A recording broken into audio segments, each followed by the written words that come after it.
clases de teoría y de práctica de los dictados de 2020 y 2021, están todos online, acá en YouTube directamente, así que ahí los pueden... no, otra cosa, bueno, también era de la materia, pero otra cosa, para los dictados hay unas playlists. Acá, por ejemplo, están todas. Bueno, hay de 2016 también. Una vez vinimos y los grabé, así como estoy grabando ahora. En este momento estoy grabando. Pero bueno, ustedes no se hagan un problema porque estoy grabando a mí mismo y la pantalla, así que a ustedes no les afecta, ¿no? Pero los grabo y después a la tarde los subo. Así que van a tener también las clases estas. Este año la modalidad va a ser parcialmente presencial y parcialmente virtual. Prácticamente la mitad de las clases la vamos a dar presencial y la mitad virtual. Yo dentro de la semana que viene me voy de viaje, así que no hay problema, les voy a dar las clases en forma virtual. Todos los días le vamos a avisar, para cada clase le vamos a avisar antes si es virtual o es presencial. Y los martes que están pegados a la teoría y la práctica, o son las dos presenciales o son las dos virtuales, para que no se tengan que ir de un lado al otro. Si ese día, si tienen que ir todo virtual, se quedan en la casa, que está más cómodo, por ahí un lío, conectarse y todo eso. Bueno, ¿qué más? Bien, vamos un poquito en orden. Bueno, mi nombre es Mario Torti, acá está mi mail, cualquier cosa me escriben, vamos a ver, pero tienen el foro, el IFICH, a través de IFICH, bueno, van a rendir los exámenes, adelante, buenas tardes. A través de IFICH van a hacer los exámenes y también hay un foro en el cual les vamos a mandar novedades y hay bastante material también ahí. Cuando quieren alguna consulta lo pueden mandar por el foro a todos y si les da vergüenza o lo que quieran me escriben personalmente a mí. No, a veces la gente por ahí le da vergüenza preguntar algo, me preguntan incluso de la materia, nos preguntan y nosotros después, si eso amerita, lo mandamos en nombre de todos diciendo ante una consulta tal cosa, ¿tá? Para que ustedes se sientan lo más cómodo posible, de no meter la pata, qué sé yo, no se hagan problema por eso. Bien, los docentes de la cátedra somos yo, Mario Torti, después está, buenas tardes, Juan Pablo Vidosevich, que lo van a conocer, el jueves. Juan Marcelo Jiménez en este momento está de licencia, así que él va a estar, este dictado va a estar, y va a estar a partir del dictado del que viene. Y Ignacio Sánchez, que bueno, los que han hecho teoría de computación lo han tenido, bueno, él va a estar también. O sea, en la práctica van a estar Juan Pablo Vidosevich y Ignacio Sánchez. Bueno, además de toda la información que está en el Moodle, IFICH, es una implementación de este software Moodle para educación a distancia, digamos, para educación así online. Bueno, está todo el material, también está en esta página que tenemos históricamente de la materia y hay un montón de material ahí. Ahí está prácticamente todo, ahí tienen las transparencias, tienen unos apuntes más en formato libro, más extensos. Las transparencias son un poco más breves, les recomiendo que lean también el libro, no solo la transparencia. Y tienen enlace a todo, ya les digo, están los videos de todas las clases de 2016, que ahí decimos aparte, y después de 2020 y 2021, que por el tema de la pandemia fue todo virtual. Vamos también a tratar de ir subiendo estas, pero ya ahí con eso tienen para hacer dulce. Bien.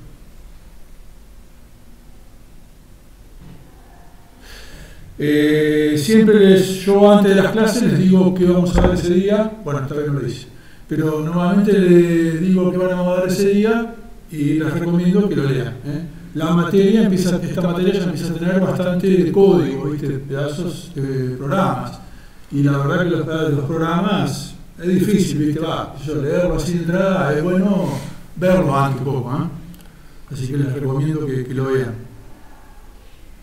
Bueno, la evaluación consta de 2 parciales Y 3, lo que le llamamos trabajos prácticos de laboratorio. Trabajos prácticos de laboratorio quiere decir venir con su computadora o con una computadora de laboratorio y concretamente con una consigna hacer un programa que se corrige automáticamente. Tiene que cumplir ciertas consignas que le dan. Ordenar un vector de menor a mayor. Bueno, vos lo tenés que escribir, te damos una serie de entradas aleatorias y tomamos tu salida y evaluamos que esté bien, lo chequeamos y si está todo bien, ese ejercicio pasa. Y si no, no pasa. O sea, profe, que se corrige que se corrige el resultado, no el algoritmo en sí. A veces les pedimos ciertas restricciones. Por ejemplo, le pedimos que ordenen un vector. Bueno, vos adentro podrías llamar a sort. Entonces, no tenés que, tienes ciertas restricciones, que no uses a la rutina de ordenamiento, en ese caso, que no sea la rutina de ordenamiento de la librería. Por lo tanto, tiene ciertas restricciones y esas restricciones tenemos que mirar el código y evaluarlo. Y ustedes dejan depositado el código. Todo eso queda en la plataforma Moodle, entonces nosotros después vamos y podemos ir y ver el código. A veces les pedimos que el algoritmo no sea, bueno, ya lo vamos a ver, pero que no sea cuadrático o cúbico, que sea lineal en la cantidad de datos. Bueno, eso lo van a ver, va a ser parte de lo que vamos a ver en la materia. Pero a veces le damos cierta restricción, entonces nosotros después tenemos que inspeccionar esas cosas, que se cumplan. Pero básicamente es pasa o no pasa. ¿Cumples la consigna o no cumple la consigna? Bien. Entonces, 2 parciales y 3 trabajos prácticos laboratorios. Bueno, acá está el cronograma, también está la planificación, pero acá está por semana, ¿no? En la semana 4 tenemos el primer trabajo práctico laboratorio, en la semana 8 el parcial 1 y así sigue. Bueno, los parciales, que son escritos, constan de 3 partes. Cada uno de los parciales consta de 3 partes. A uno le llamamos clases. Las clases son escribir clases o métodos de las clases de ciertas estructuras que vamos a ver. Por ejemplo, lista simplemente enlazada. Entonces te pedimos implementar el método insert de un elemento en una lista simplemente enlazada. Bueno, eso es escribir pedazos de código, pero son pedazos de código que, digamos, ahí no hay gran creatividad. Hay que saber, ustedes no tienen que inventar cómo insertar un elemento en un árbol, por ejemplo, sino que normalmente saben la teoría, saben cómo funciona y lo que tienen que hacer es reproducir eso en un código. Siempre las quejas desde el comienzo de los tiempos con la materia es que nos tenemos que estudiar eso de memoria. Bueno, no, la idea no es que tienen que estudiar de memoria, ¿no? Yo siempre lo comparo con los teoremas. Los teoremas, vos los estudiás, te los demuestran y después cuando te dicen demuestre tal teorema, no tenés que estudiar de memoria el teorema, sino que vos sabés cómo funciona, sabés los puntos críticos, sabés la estructura y después, bueno, lo vas reproduciendo y con tu conocimiento de matemática lo vas deduciendo. Acá es lo mismo, vos sabés programación, sabés qué es lo que tenés que hacer, lo vas haciendo, no tenés que andar acordándote cada variable, cómo se llama y toda la línea y todo lo cosas, ¿está? No quita que si por ahí no se acuerdan bien de cómo eran, no tienen que hacerlo exactamente como se lo damos nosotros. Justamente como un teorema. Tienen que demostrar el teorema exactamente como se lo demostramos nosotros. Pero les conviene, es una ayuda y, digamos, yo recomiendo que traten de seguir eso, la idea. Bien, ahí entonces esa parte ustedes tienen que escribir en papel y lápiz esos métodos, partes de las clases que vamos a ver. Las clases empiezan siendo bastante simples, como la lista, la cola, etc. Después empiezan, hay árboles, ya se empieza a complejizar, y después hay árbol binario de búsqueda para conjuntos, etc. Entonces esas cosas se empiezan a volver, tienen una cierta complejidad. Después una parte que le llamamos ejercicios operativos. Ejercicios operativos son que le damos una serie de instrucciones, digamos, para para hacer cierto procedimiento con cierta estructura de datos. Por ejemplo, insertar un elemento en un árbol. Entonces, ahí no involucra programación, digamos, no hay código, sino que son ciertas, es como hacer una multiplicación con papel y lápiz o sacar la raíz cuadrada con papel y lápiz. No tenés que hacer código, es operativo, no es creativo, digamos. Vos no tenés que inventar cómo hacer ese algoritmo, sino que tenés un algoritmo con una serie de pasos y tenés que aplicar eso en una estructura en papel y lápiz. Y después preguntas de la teoría. Bueno, como siempre, te repasan la teoría y responden las preguntas. Bueno, ahí dice, ¿no? De trabajos prácticos de laboratorios. Bueno, siempre los tomamos jueves por la tarde. Y en los laboratorios donde van a tener la práctica, que ahí me dijeron, pero no me acuerdo, creo que es el laboratorio 3 o 4, no me acuerdo, sí, 3.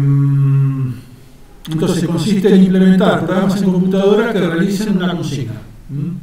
El alumno debe ser capaz de escribir el programa C++, compilarlo y correrlo. Usamos normalmente Sinjai. No quiere decir que ustedes lo hacen con lo que quieren, ¿no? Pero la gente muchas veces lo hace con... La mayoría lo hacen con Sinjai. Ustedes vieron en programación, lo hacen con Sinjai, ¿no? Bueno, Sinjai es una IDE, una interfaz de desarrollo relativamente simple, orientada, diríamos, a la educación y interesante. Bueno, ustedes quieren usar eso, perfecto. Y si no, cualquier idea que tengan, o como ustedes quieran. Lo importante es entregar el código, compilarlo, que corra bien, que no dé errores y que produzca, buenas tardes, que produzca el resultado que tiene que dar. Dentro del material que le damos nosotros hay le llamamos unas clases evaluadoras, son unas clases que toman como argumento la función que escribieron ustedes. Lo que escriben ustedes normalmente son todas funciones.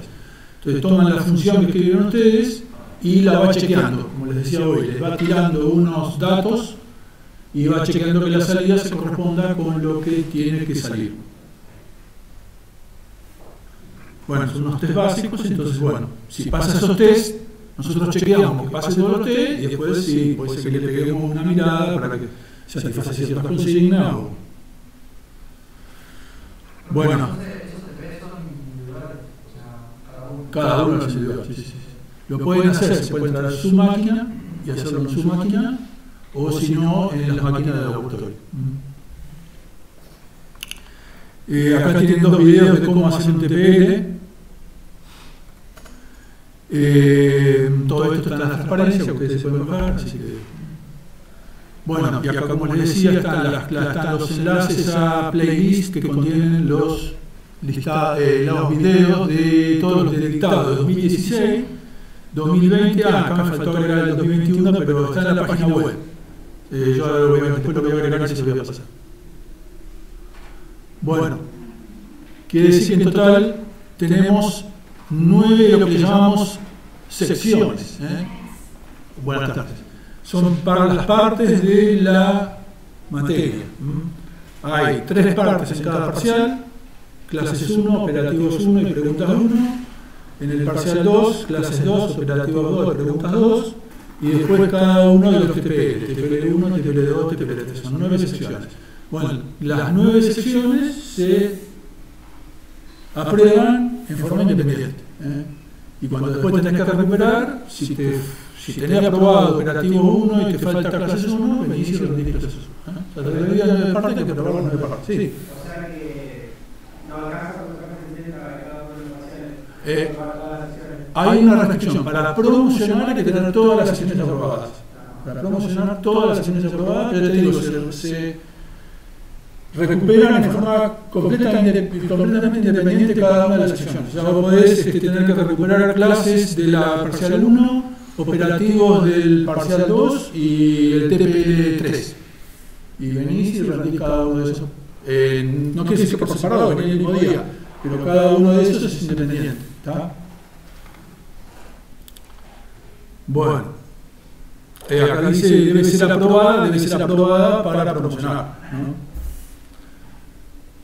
Bien. Supongo, por ejemplo, que cada TPL abarca 3 secciones, entonces abarca, digamos... Básicamente el TPL1 son las clases, los listas, los contenedores más básicos, lista, pila, cola y correspondencia. El 2 es árboles y el 3 es conjuntos y ordenamiento y así. Involucra una serie de contenedores, contenedores, clases, es lo mismo, ¿viste? A las clases Buenas tardes. Nosotros nos basamos en la librería estándar de C++, que históricamente se llama STL, Standard Template Library. Antes, en una época, era una librería aparte, free, pero te la tenías que bajar. No era parte del lenguaje, hoy ya es parte del lenguaje. Cualquier compilador que satisface la norma debe contener esos contenedores. Y bueno, esos que ustedes ya han visto, lista, pila, cola, uno de esos, bueno, correspondencia, no se han visto, conjunto, cada uno de esos le llamamos, a veces le llamamos clases, a veces contenedores. En el lenguaje, en toda la documentación de C++, por lo general lo van a ver como contenedores, containers. Bien. Entonces cada uno de los TPL está orientado a ciertos contenedores. Bien. Entonces, después, una vez, para promocionar, el requisito es tener todas las secciones aprobadas, y después que el promedio pesado de esas secciones sea mayor o igual que un cierto umbral, 70. El promedio pesado es que, bueno, le asignamos a cada una de las secciones un peso. Los pesos son 20 para cada una de las secciones de los parciales, o sea, 20 para clases 1, 20 para operativo 1, 20 para pregunta 1, 20 para clase 2 y así. Y después cada uno de los TPL tiene peso 40. En total quiere decir que tenemos 60 más 60, 120, más 120 de los TPL, 120, 240, 240 puntos en total. Bueno, se hace el promedio pesado de eso, que es la suma de, siempre que tengo una serie de cosas y pesos, el promedio pesado es la suma de los pesos por esas cosas, que en este caso son las notas en J, o sea, suma de las notas en cada parcial por los pesos, dividido suma de los pesos, promedio pesado, por 100 para llevarlo a 100. Bien. Eso tiene que ser mayor o igual al 70, que es el 70% de todo ese puntaje con los pesos que les acabo de decir. Para eso tenés todas las secciones aprobadas y promedio mayor o igual que 70, promocionás. Bien. Para regularizar tenés que tener a lo sumo 2 secciones adeudadas y promedio pesado mayor o igual que 40. Y para promocionar, como les dije, adeudado 0, desde la adeudadas, secciones adeudadas de 0, y promedio pesado mayor o igual a 70.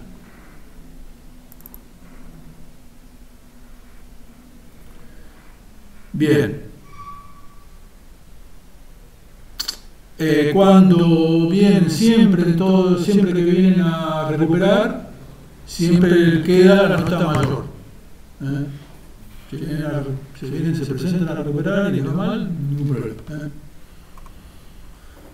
Bien, acá venían, en esta versión de las transparencias, había instrucciones para el TPL1, porque bueno, se ve que esto lo preparé para en algún momento que van a dar el TPL1, pero bueno, ahora vamos a dar por terminada esta parte introductoria. Si no hay algo más que para decirles, yo si no cualquier cosa me acuerdo de algo, se lo mando por el foro. Siempre estén atentos al foro, estén todos suscritos al foro, registrados en la materia y suscritos al foro. No tomamos asistencia. No.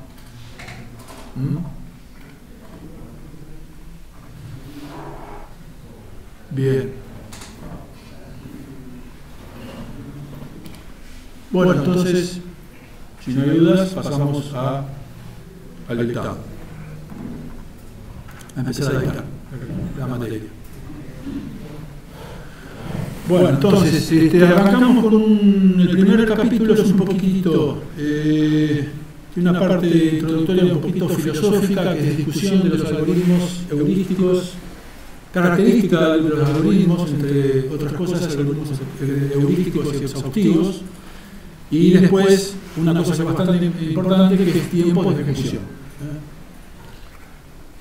Bien, entonces, primero, diseño y análisis de algoritmos. Un algoritmo y bueno, ¿qué podemos decir de ese algoritmo? Bueno, la verdad es que todo lo que es diseño, escribir programas, todavía hoy por hoy sigue siendo bastante un arte.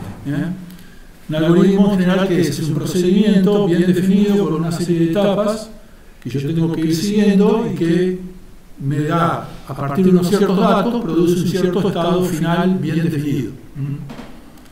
Informalmente, el concepto de algoritmo es el de una receta de cocina, donde me dicen, bueno, tienes una docena de huevos, qué sé yo, un kilo de harina, etc. Y con ciertos pasos que vas haciendo, llegás a un estado final que es una torta, lo que sea. Y eventualmente eso puede tener condicionales, lazos, si pasa esto, volver a hacerlo, o qué sé yo, o si pasa esto, anda por este lado y si no por otro lado. Bien. El concepto de algoritmo se originó como una forma de registrar procedimientos para resolver problemas matemáticos. O sea, incluso antes de que existieran las computadoras ya estaban los algoritmos. Por ejemplo, el típico era los algoritmos para suma y resta en papel y lápiz, o multiplicación y división, o el algoritmo de Euclides para encontrar el máximo común divisor de los números. El concepto fue formalizado en 1936 por Alan Turing, que es considerado uno de los padres de la ciencia de la computación, y por eso a eso se llama máquina de Turing. La máquina de Turing es una especie de abstracción de lo que es una computadora, la abstracción más básica de lo que es una computadora. Vieron que en Google, cuando entran ahí colocan un dibujito que a veces le pican y tiene un jueguito. Bueno. En una vez, un día, para la fecha de conmemoración, no recuerdo si el nacimiento o la muerte de Alan Turing, hicieron a esas cositas que ponen ahí, esos jueguitos, como llamémoslo como quieran, que ponen ahí, se les llaman doodles, son los doodles de Google. Bueno, esos doodles, para el día de Alan Turing, hicieron esto que es una máquina de Turing. Y el desafío era como una especie de jueguito en el cual ustedes tenían que acá, la máquina de Turing tiene típicamente una tira con datos, como si fuera lo que nosotros entendemos como la memoria de la computadora, que es una tira infinita, que va desde menos infinito a infinito con ceros y unos. Arranca con ciertas posiciones, con ciertos datos, y el algoritmo está en esta parte, que acá ven que hay como un botoncito verde de play, y bueno, lo que viene después son como las microinstrucciones del programa de Turing. Bueno, y ustedes pueden jugar con esto y si quieren escribir son programitas muy triviales que emulando una máquina de Turing. Por supuesto, montado con la máquina de Turing cada vez tenemos más y más capas de software hasta que hoy tenemos lenguaje completo que hacen esto. Pero en el fondo, de atrás y de abajo, lo más básico es una máquina de Turing.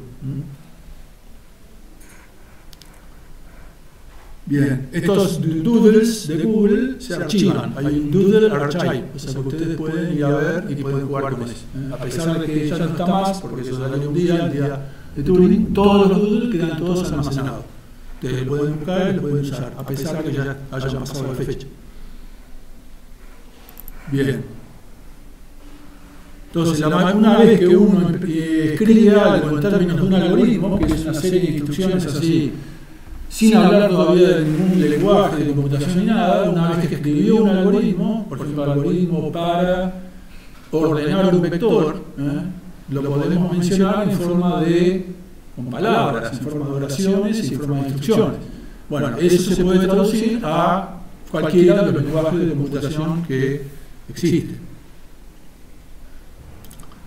Bien, una restricción muy usual que se impone sobre la definición de algoritmo es que tenga un número finito de pasos.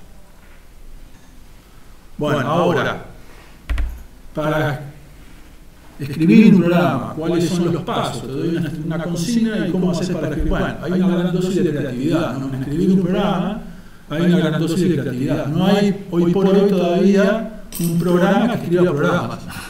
Tal vez algún día lo haya, porque con las cosas estas de la inteligencia artificial, etcétera, cada vez las cosas avanzan más y tal vez algún día vos le digas escribir un programa que, no sé, que ordene un vector. Bueno, puede ser que automáticamente la inteligencia artificial lo escriba. Hoy por hoy todavía, por lo menos, no es conocido que lo haga.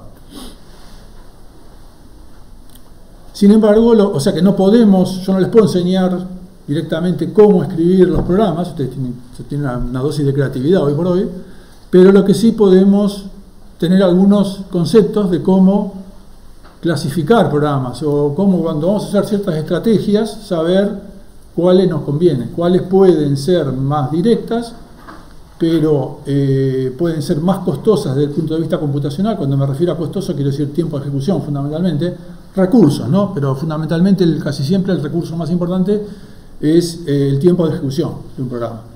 También memoria que ocupa, etcétera, y cosas más, otras cosas, pero en general es primero tiempo de ejecución, después memoria y después otras cosas, cantidad de sockets que abre con, no sé, cantidad de puertos que abre con otra computadora, en fin. Bueno, como para ir fijando idea, veamos este problema, un problema súper conocido en ciencias de la computación, que es el problema del agente viajero. En inglés TSP, for Traveling Salesman Problem, problema del agente viajero.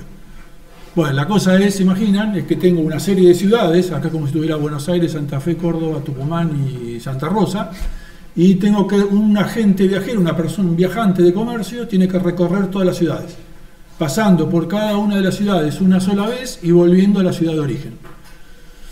Bueno, lo que uno, en este caso, el objetivo es encontrar el camino que cumpla con esas condiciones y que tenga la longitud mínima. Bien, en este caso pensamos en puntos, son puntos en un mapa, en un plano, pero imagínense que esto podría ser más complejo. Esto podría tener nodos de una computadora y un paquete para ir de un, bueno, en este caso vuelve al punto inicial, pero cuando va de un punto de origen a un punto de destino, ese paquete de datos puede ir por varios caminos. Bueno, buscar cuál es el camino que tenga la longitud mínima. En ese caso, en vez de distancias, tendríamos, perdón, longitud mínima, el tiempo mínimo. Entonces, en vez de distancias, ahí lo que tendríamos serían, qué sé yo, los anchos de banda y las latencias de cada uno de esos tramos. Bien, con el problema, acá lo planteamos como un problema de un viajante de comercio, pero con eso uno puede resolver un montón de problemas. Por ejemplo, un problema como el problema del caballo en el tablero de ajedrez. Tengo un tablero de ajedrez, en este caso el tablero de ajedrez tiene 8 por 8 casillas, en este caso un tablero de 6 por 6, y encontrar una movida del caballo que vaya pasando por todas las casillas una sola vez y que vuelva a la casilla de origen. Bueno, esto se puede poner en términos de el problema del agente viajero. Encontrar un camino de recorrido mínimo en un grafo. Hay que explicarlo un poquito, pero se puede hacer. En realidad lo que hay que hacer es, las ciudades serían las casillas del tablero, pero cada casilla, el caballo, no sé si saben cómo mueve el caballo en el ajedrez, pero cada casilla no puede conectarse directamente con cualquiera de las casillas aledañas, sino que hace 2 para un lado y salta una para el costado. Bien. Bien. Entonces, cuando me proponen un problema, ¿qué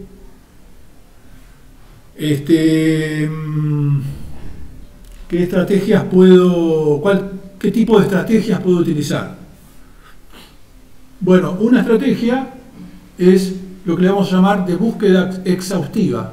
Exhaustiva es que viene de exhaust, no sé si está bien, no sé en castellano bien cómo sería, pero en inglés es exhaust, es agotar todas las posibilidades. ¿Y qué quiere decir? Que yo, por ejemplo, en el caso del agente viajero, acá planteado de esta forma, ¿qué sería? Bueno, recorrer todos los posibles caminos. Sí. Por fuerza bruta sería como la... También, fuerza bruta, perdón. Fuerza bruta es el término más corriente. Sí. Correcto.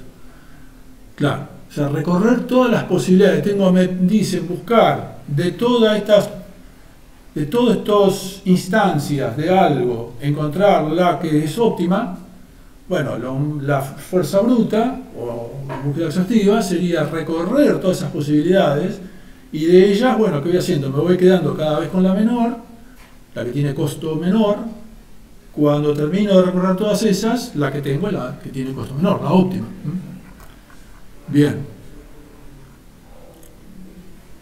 Bueno, ¿y esto esta búsqueda exhaustiva qué tiene de bueno? Bueno, que está garantizado que llego a la menor. ¿Por qué? Porque la recorrí toda y me quedé con la menor. Pero por otro lado, ¿qué podría pasar? Bueno, ¿cuántas opciones tengo que recorrer? Vamos a ver lo que les voy adelantando, lo que va a ocurrir con esta, que en ciertos problemas, cuando quiero recorrer todas esas posibilidades, bueno, el costo computacional se vuelve terriblemente grande. Pero no tendrías, o sea, por ejemplo, en el caso de la agente viajero, vos recorrerías de un punto al otro probando desde un punto las distintas alternativas que tenés, o sea, ir de unas a poner en 3 ciudades como alternativa. Sí. Vos tendrías que probar esas 3 y aparte avanzando por cada una de las 3, ¿qué pasa? Porque vos te puede pasar también que si vos avanzás en una ciudad por ahí te sale al principio más costoso, pero la siguiente ciudad es más económica. Sí. ¿A eso te referís con Sí. la posibilidad o simplemente agotar una por una? O sea, me refiero decir, bueno, a esta ciudad me sale más digamos, tiene un peso menor, por lo tanto viajo esta primero, después de ahí me fijo a la distinta alternativa y así. Eso sería heurístico, porque vos estás recorriendo, estás diciendo, a ver, tal vez si estoy acá lo mejor es convenir al más cercano, pero tal vez no, tal vez conviene ir primero a uno que es más lejano y después ahorrás por otro lado. Sí, justamente, no, sería recorrer todos los posibles caminos, que bueno, vamos a ver que es factorial del número de ciudades, con lo cual para 20 ciudades 10 a la 50, ¿viste? Es terriblemente grande. Bien, entonces una posibilidad de hacer la búsqueda exhaustiva y otra sería, como dijo acá el compañero, que sería algo decir, y bueno, a ver, está bien, eso vamos a ver que la búsqueda exhaustiva en algunos problemas es muy costoso, entonces una estrategia heurística me puede dar una solución que tal vez no es la óptima, pero es razonablemente buena y con un costo sensiblemente menor. Bien. Entonces, un algoritmo, dijimos, es una forma abstracta de plantear una estrategia que tiene una tarea que realizar bien definida, se puede realizar en una cantidad finita de tiempos y recursos computacionales. El algoritmo tiene que terminar en un número finito de pasos y una vez que tengo definido ese algoritmo lo puedo usar como una instrucción en un algoritmo más grande. Por ejemplo, si me escribo el algoritmo para ordenar un vector, y eso tiene una serie de pasos, después lo pienso pensándolo como una función, yo después en otro problema, puede ser que necesito en cierta parte ordenar el vector, bueno, llamo ordenar al vector, estoy llamando a ese algoritmo, las funciones de computación. Bueno, una vez que tenemos algoritmos, nos podemos preguntar varias cosas de ese algoritmo. Una, ¿es el algoritmo óptimo? Óptimo quiere decir que de todos los algoritmos posibles es el que me da la solución en la menor cantidad de instrucciones posibles y me da la mejor solución posible siempre. Otra, ¿converge? Bueno, termina en un cierto número finito de pasos. Bueno, vimos que como requerimiento el algoritmo tiene que terminar en un número finito de pasos. Y después finalmente, que es lo que nos vamos a concentrar después, es cómo crece el esfuerzo computacional para resolver un problema dado con unos datos. Yo tengo el algoritmo, ¿no? Me dicen, el algoritmo para ordenar un vector. Bueno, me dicen, a ver, toma este vector de 1.000.000 de elementos. ¿Cómo crece el costo con la cantidad de elementos? Bueno, veamos un ejemplo. Otro ejemplo. Sincronización de tareas. Fíjense, tenemos, por ejemplo, una serie de objetos, O0, O1, ON-1, en este caso 10 objetos, que son los circulitos estos, O0, O1, etc. Son objetos como clases, instanciaciones de una clase en C++. Por ejemplo, matrices, vectores, árboles, objetos que viven en la computadora. Objetos relativamente complejos. Y sobre esa serie de objetos tengo que hacer una serie de tareas. Por ejemplo, una tarea puede ser ordenar al objeto. La otra puede ser, supongamos que son todas matrices. Bueno, una tarea es transponer la matriz. De la matriz, dejarla a la matriz transpuesta. Así una serie de tareas que tengo que hacer. Estas tareas son independientes. Acá están las tareas, son 12 tareas, van de T0, T1, hasta T11. 12 tareas y que tienen que afectar a 10 objetos. Supuestamente asumimos que esas tareas son completamente independientes. O sea que puedo hacer la tarea 0 y simultáneamente la tarea 1. ¿A qué voy? A que hoy, ustedes saben, la mayoría de las computadoras tienen varios procesadores. Esta máquina mía, que es una laptop de escritorio, tiene 2 núcleos. Ustedes probablemente algunos tendrán de 2, la mayoría vienen con 2. Puede ser que tengan de 2 o de 4. Hay también de 8. Bueno, hay servidores de cálculo que tienen, nosotros tenemos los servidores de cálculo en el CIMEC que tienen 2 procesadores de 32 núcleos cada uno, 64 núcleos. Y después está la GPU, que tiene miles de núcleos. Bueno, todos esos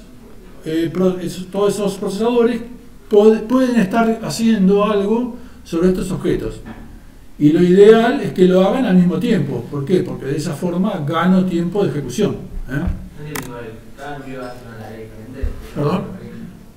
¿Te refería a que cada núcleo hace una tarea diferente o cómo? Sí. Lo ideal sería que cada uno pueda hacer algo diferente simultáneamente con los otros. Es lo mismo que pasa en una empresa. Si tengo empleados y tienen que hacer cosas, yo quiero que todos los empleados estén trabajando al mismo tiempo sobre tareas independientes. ¿Sabes por qué? ¿Por qué es que la GPU tiene más núcleos? Bueno, son estrategias de computación. En todo, ya sea GPU como CPU, el límite es la cantidad total de transistores que tiene, que son en este momento son del orden de los 100.000 millones de transistores, una cosa así. La idea es, me hago pocos procesadores, como son los se llaman multicore, los procesadores de Intel o de AMD hoy que tienen hasta 30 a 60 núcleos. Comparado con la GPU, son pocos, pero súper potentes y completamente independientes uno del otro, o tengo miles de núcleos, pero más tontos, digamos, bueno, tienen una unidad de cómputo, pero no tienen una unidad de control. Entonces todos tienen que ir ejecutando la misma orden al mismo tiempo. O sea, para hacer una orden es más rápido la GPU, pero... Las GPU son completamente independientes, perdón, las CPU son completamente independientes y pueden cada uno ir, pero ahora vamos a ver, hay que evitar los conflictos, que es a lo que vamos con este ejemplo. En cambio, en la GPU tienen que estar todos ordenando la misma cosa. O sea que los núcleos de la GPU también deben tener mucho más hilos, por ejemplo. Claro, pueden producir, miles de hilos al mismo tiempo, cada uno corriendo en su cosa, pero todos tienen que estar ejecutando la misma instrucción al mismo todos. En realidad no todos, hay toda una lógica con eso, están unidos por una serie en subconjuntos, y esos tienen que ir todos al mismo tiempo, etc. Lo que tiene es que tienen muchas unidades de procesamiento, pero pocas de control. Bien. Entonces, la idea es que tengo todas estas tareas y yo podría hacer alguna de las tareas en forma simultánea.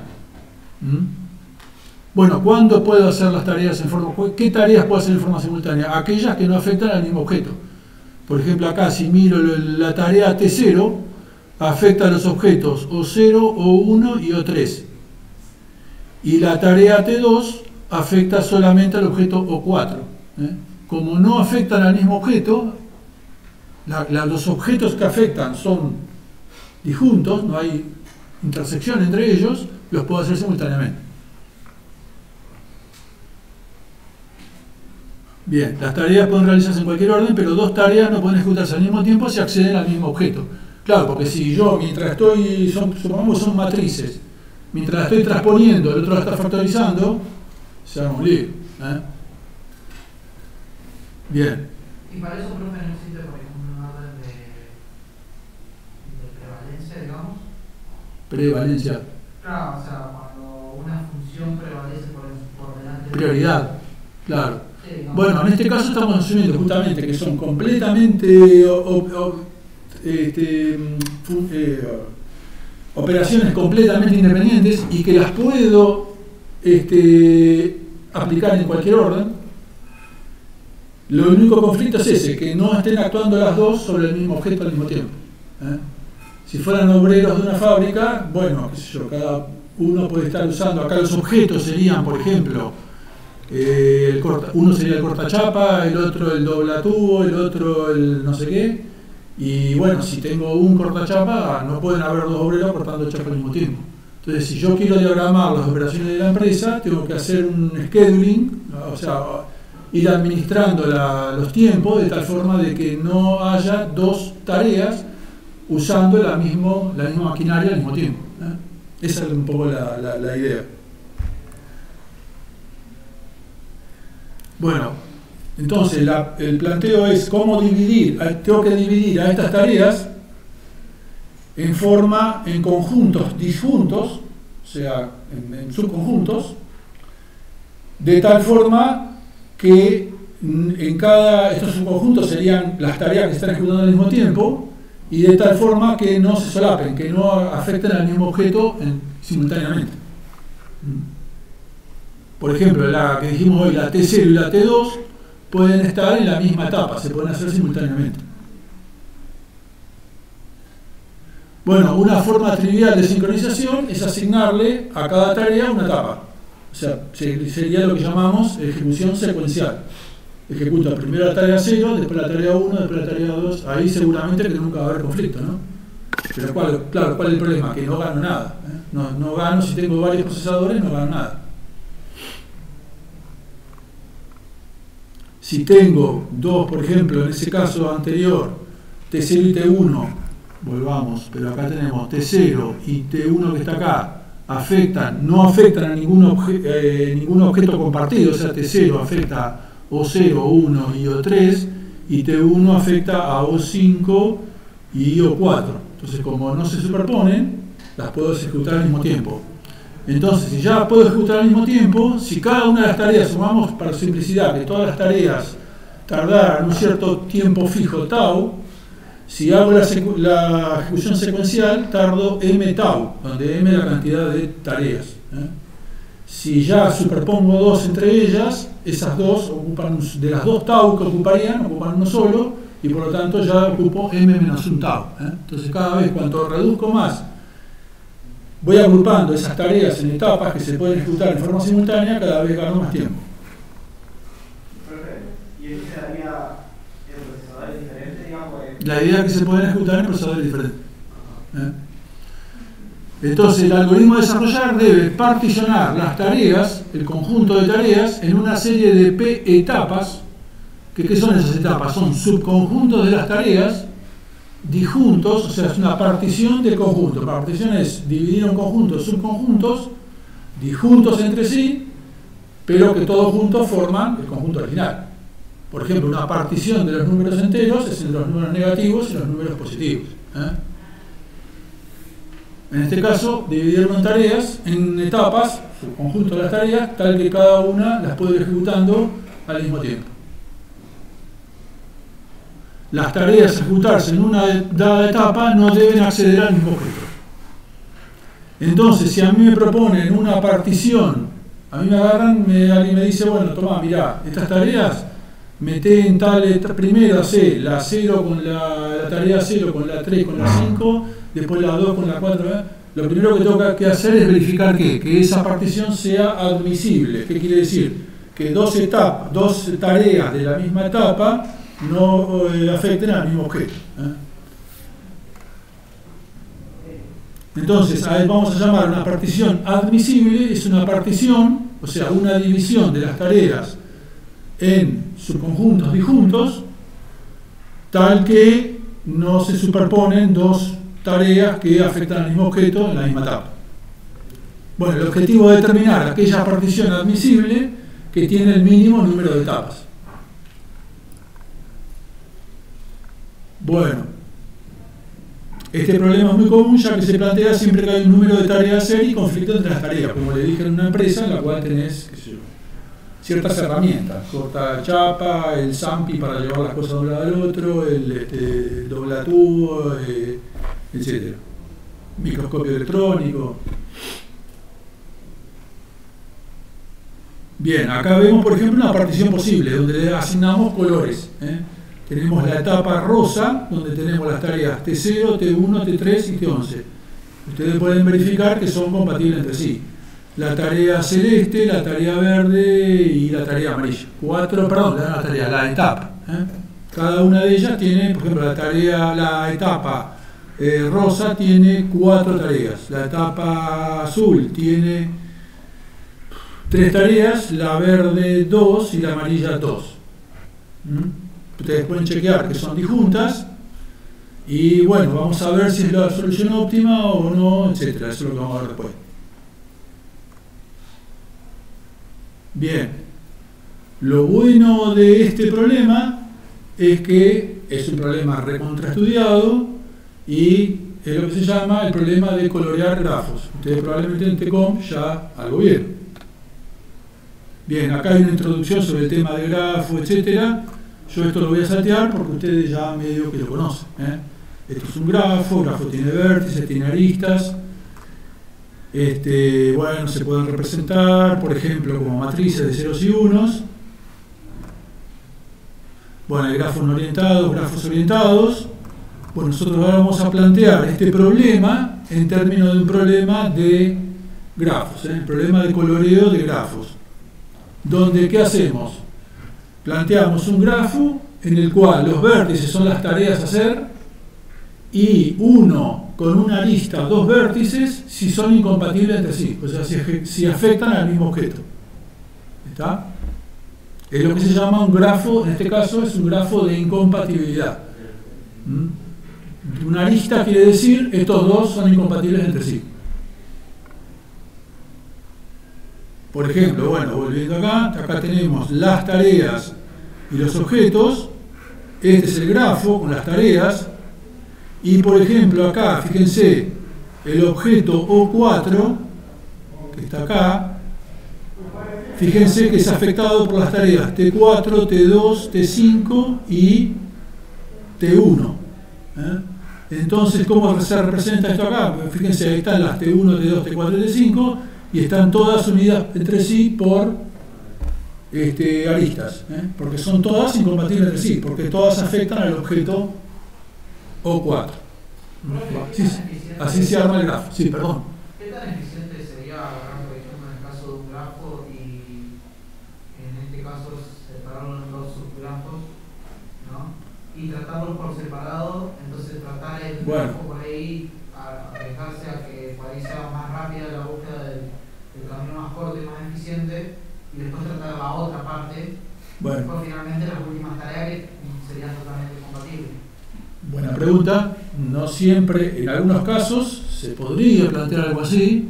Por ejemplo, suponete que hay que recorrer ciudades, pero además dentro de las ciudades hay que tener una serie de comercios que tenés que recorrer. Entonces vos podrías plantearte, decir, bueno, primero agarro cada ciudad, encuentro el grafo óptimo en esa ciudad y después lo que pienso es un grafo que vaya desde una ciudad a la otra y así siguiente. Podría ser una idea. Y esas son ideas heurísticas.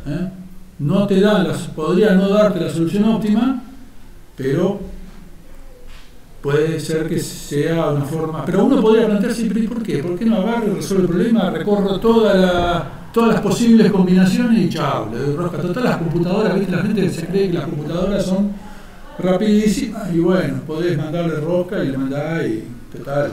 No hay problema. Bueno, ahora. Bien. Bueno, como les decía, la noticia es que este problema está recontraestudiado, es el problema del coloreo de grafos. O sea, el coloreo de grafos porque al finalmente lo de dividir acuérdense que las tareas son los vértices del grafo, o sea que particionar el grafo es dividir los vértices del grafo en subconjuntos disjuntos. Y eso finalmente son los colores, ¿no? Los colores, cuando uno colorea un grafo, cada color es lo que sería un conjunto disjunto. Un conjunto disjunto con los otros. En este caso acá está coloreado y además están con formitas diferentes los colores, por si uno los mira en blanco y negro. Bien, ustedes ya lo saben esto, el término de colorear grafos viene de que originariamente uno de los problemas del cual se planteó esto era que uno tenía mapas. Por ejemplo, acá tenés el mapas, estos polígonos son mapas. Cada mapa le puse C1, C2, C de country, C1, el país C1, el país C2, el país C3. Los vértices, cada país es un vértice del grafo. Y entonces yo quiero colorear los países en el mapa. ¿Y cuál es la restricción? Que los dos países que tienen una frontera de medida no nula, o sea, una frontera real con kilómetros, digamos, de longitud, no pueden tener el mismo color, porque si no yo me confundiría cuando miro el mapa, ¿no? Entonces, de ahí viene de que esto lo puede poner en términos de grafos, armando el grafo de los países, hago un vértice por cada país, aquellos países que comparten una frontera, uno es un grafo de incompatibilidad, los uno con una arista, y después coloreo ese grafo. De ahí sale el famoso teorema de que en el caso de los grafos que corresponden a países son grafos planos, y al ser planos sale el famoso teorema de los 4 colores, que puedo colorear un grafo plano con 4 colores. Bien, de hecho, este grafo que les puse acá es un grafo plano. ¿Por qué? Porque acá no cualquier grafo es plano. Este grafo, así como lo veo acá, no es fácil verlo. Así como está acá a la izquierda, no es fácil ver que es plano.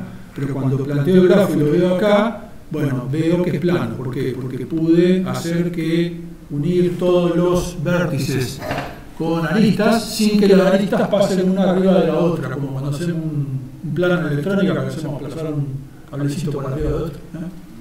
Bien, yo esto lo podría cablear en una placa electrónica sin tener que andar pasando cablecitos por arriba de otro. Bien, es un grafo plano. Y el grafo plano está el teorema que me dice que lo puedo colorear con 4 colores. Bien, en este caso justamente este plano se coloreó con 4 colores. Lo que no sabemos, no está claro si lo podríamos haber coloreado con menos. Vamos a ver, pues podría haber usado menos colores, 3 colores. Bueno, me adelanto, le voy a decir que no. ¿Por qué no? Porque fíjense, acá tengo un núcleo de 4 vértices unidos todos contra todos.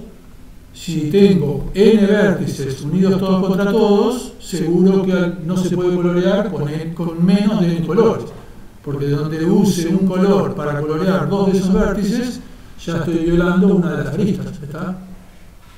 Si tengo n vértices todos unidos, todos contra todos, eso tiene un nombre, pero no me acuerdo, K, no me acuerdo cuánto, y quiere decir que no puedo usar, por lo menos tengo que usar n colores, porque a 2 de esos seguro que no le puedo asignar ningún color. Acá tengo este núcleo que es de 4, por lo tanto tengo que usar como mínimo 4 colores, y ya por el teorema de 4 colores sé que no, con 4 lo puedo hacer, por lo tanto el óptimo es 4, o sea que esta solución es óptima. Bien, ahora vamos a ver en general, ¿no? ¿Cómo sería? Entonces ahora pensemos en un algoritmo de búsqueda exhaustiva. Quiero recorrer todas las posibles coloraciones y llegar a aquella coloración que tiene menos color. Bueno, ¿cómo podemos hacer eso? Bueno, vamos a plantear un algoritmo. Un algoritmo quiere decir, vamos a expresar con palabras cómo hacerlo sin todavía escribir un programa. Bueno, lo que voy a hacer es, primero voy a probar con un solo color. Si puedo asignarles a todos los vértices del grafo un solo color, bueno, ya está, menos de un color no puede haber, ¿no es cierto? O sea, esa sería la solución óptima. ¿Qué grafo puede tener un solo color? Lo puedo colorear con un solo color. ¿Cómo tendría que ser ese grafo? No, podría tener varios vértices, pero ¿qué es lo que no podría tener? Aristas. Porque donde haya 2 vértices unidos por una arista, esos 2 vértices tienen que tener un color diferente.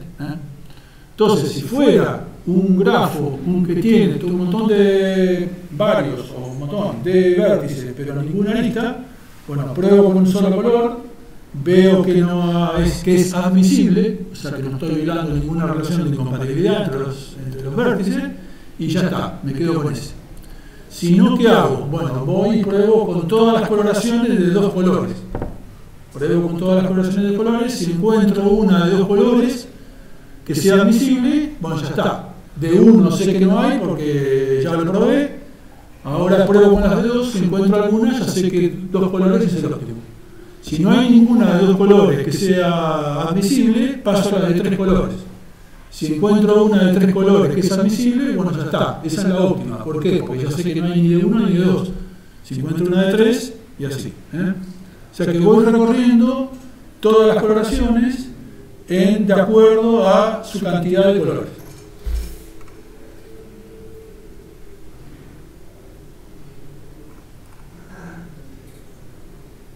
Bien, entonces en este caso, ¿se acuerdan que habíamos planteado unas preguntas? Si el algoritmo da la solución óptima, etcétera. Bueno, en este caso lo que podemos decir por ahora es que da la solución óptima. Y después, ¿termina en un número finito de pasos? Sí, porque va hasta cuántos colores puedo llegar, cuál es el máximo número de colores que puede tener un grafo. Cantidad de vértices, no, eso es para grafos planos. Número de colores, número de vértices. Porque si le asigno lo que habíamos dicho cuando habíamos, en el caso de la ejecución secuencial, sería ejecutar cada tarea por separado, en forma secuencial, una tras de la otra, no superponer las tareas. Entonces sé que voy a llegar a la solución óptima y en un número finito de pasos. Es una de las cosas que primero no se pregunta con respecto a un algoritmo. Bueno, la verdad que hice trampa, todavía no resolvimos todo el problema. Tenemos que decir cómo generar las coloraciones. Yo digo algoritmo en el sentido de que voy avanzando en el número de colores, pero ahora hay una parte de ese algoritmo que dice genere todas las coloraciones de tantos colores, de NC colores. Bueno, ¿cómo hago para generar esas coloraciones? Bueno, es lo que vamos a ver ahora.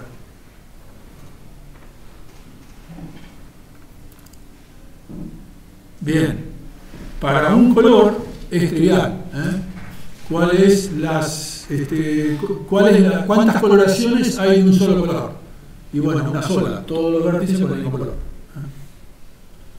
Vamos a llamar n grande de NC, NB a el número de coloraciones. Entonces, ND, el número de coloraciones para un solo color, independientemente del número de vértices, es 1. Porque simplemente corresponde a asignarle a todos los vértices el mismo color. Bien, y ahora vamos a ver acá, por ejemplo, supongamos que yo tuviera las coloraciones para dos vértices, con dos colores, supongamos los colores rojo y verde. Bueno, es fácil, no lo puedo hacer a mano, digamos, ¿no? Sería rojo, rojo, rojo, verde, verde, rojo, verde, verde. ¿Qué pasa cuando agrego un vértice? Ese vértice puede tener color rojo o color verde.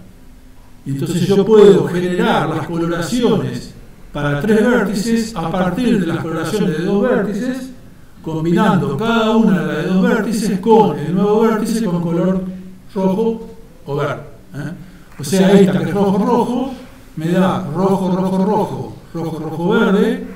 La rojo, verde me da rojo, verde, rojo, rojo, verde, verde. Entonces, por cada una de las 4 de 2 colores, al agregar un vértice, como ese vértice puede tomar 2 colores, me multiplica la cantidad de coloraciones para 2 vértices por el número de colores. Quiere decir que el número de coloraciones para número de colores, número de vértices, es el número de colores por el número de coloraciones con un vértice menos. Cada vértice, estoy planteando las coloraciones para un cierto número de colores, cada vértice que agrego, me agrega un factor número de colores. Sí. Son instanciaciones de mi problema a evaluar. Yo tengo que recorrer todos estos y ver si alguno es admisible. No son las tareas en el sentido de planteamos el problema de las tareas en términos de coloración de grafos y ahora, si querés, entre comillas, olvidate del tema de las tareas, las etapas y todo eso, estamos colorando grafos. Y estamos viendo, tratando de saber cuántas coloraciones hay. Bien. Entonces, bueno, tengo esta regla, número de coloraciones para un cierto número de colores y número de vértices es número de colores para un vértice menos. Entonces así, voy reduciendo el número de vértices, número de vértices menos 1, número de vértices menos 2, cada vez me va saliendo un factor, número de colores. Entonces, bueno, no es difícil de entender que el número de coloraciones para NC colores, N de vértices, es el número de colores a la potencia número de vértices. Por ejemplo, en el caso anterior, para 2 colores es para 2 vértices es 2 a la 2, 4, para 3 vértices 2 a la 3, 8 y así. Bien, número de colores a la número de vértices. Y bueno, y ahí ya sí estamos listos porque en el sentido de que ahí sí está demostrado, demostramos constructivamente cómo construir las coloraciones para un cierto número de colores y un cierto número de vértices. O sea, esta forma en que encontramos las coloraciones es a su vez constructiva, ¿no? Cuando uno dice que algo es constructivo, es que no solo te doy el número de colores, de coloraciones, perdón, sino que te estoy diciendo cómo hacerlas, ¿no?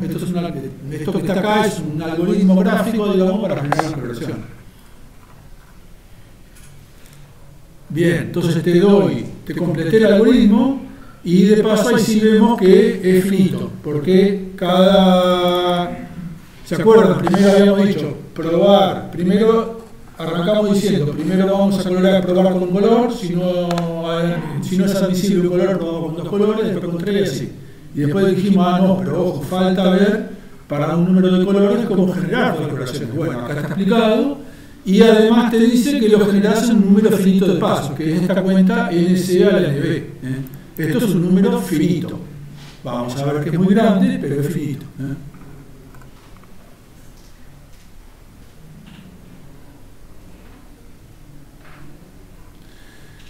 Bien.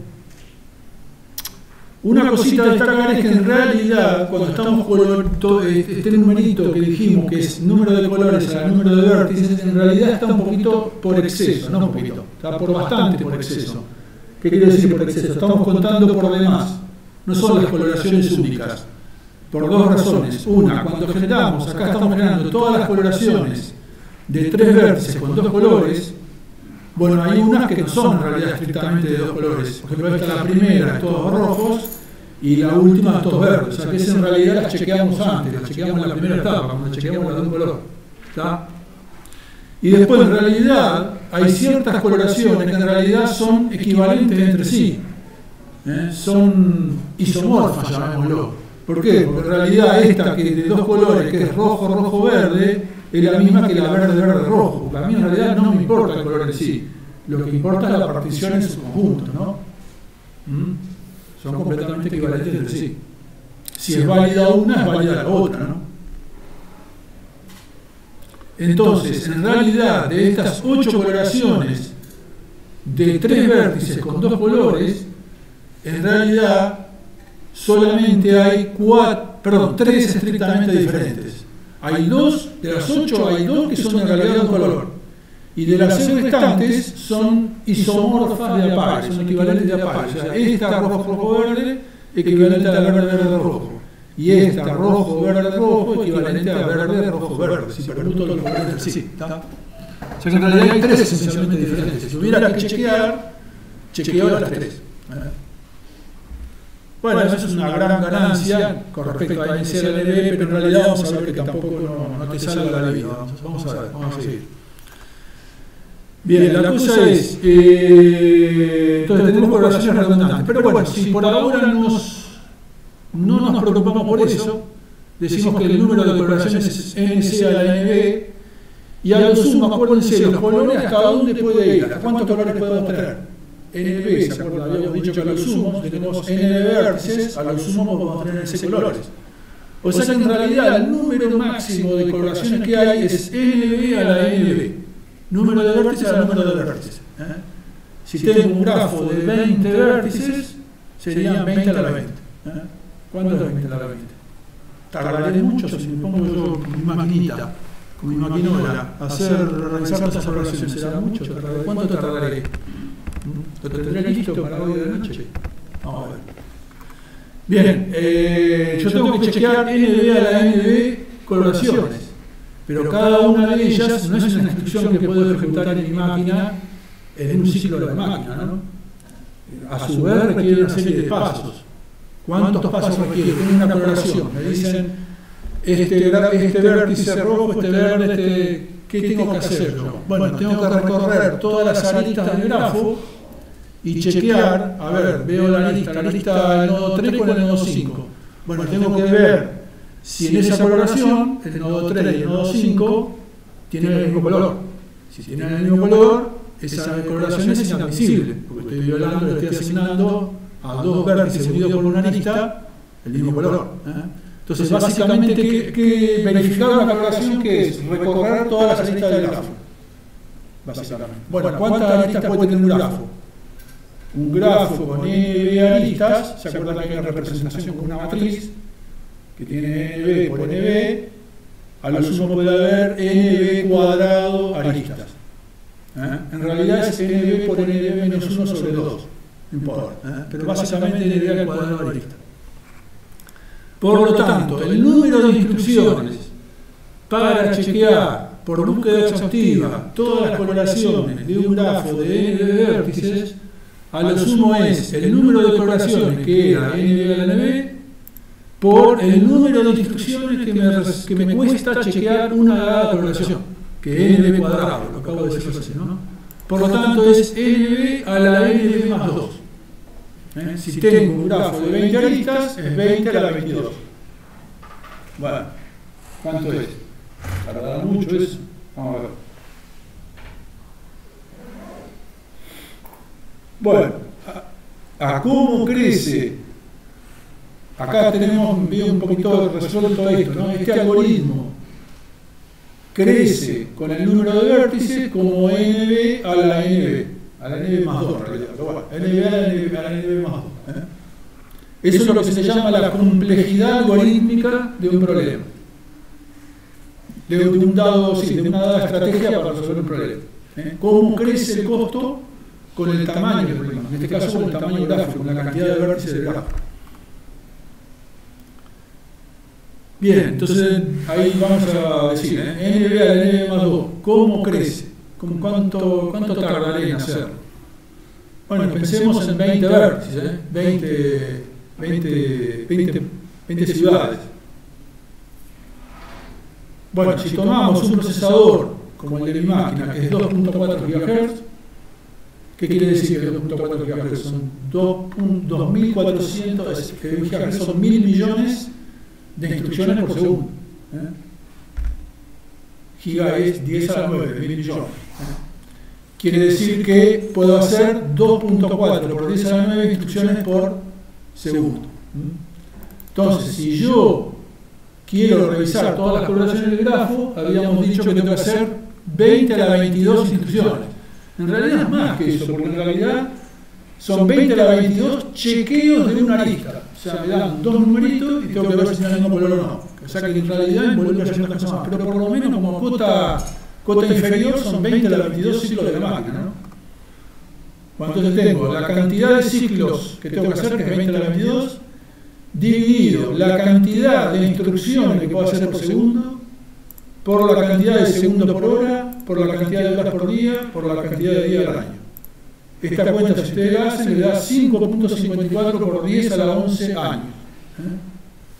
Eso es las 40 veces la edad estimada del universo. Son 15.000 millones de años.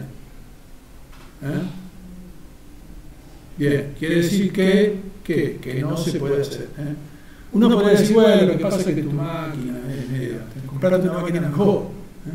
Si lo hiciéramos con la supercomputadora más grande que hay, esto está medio desactualizado, pero hay un ranking de las supercomputadoras, el ranking se llama Top 500, esas supercomputadoras se usan para un montón de cosas. Básicamente son racks de computación con un montón de nodos, cada nodo con un montón de...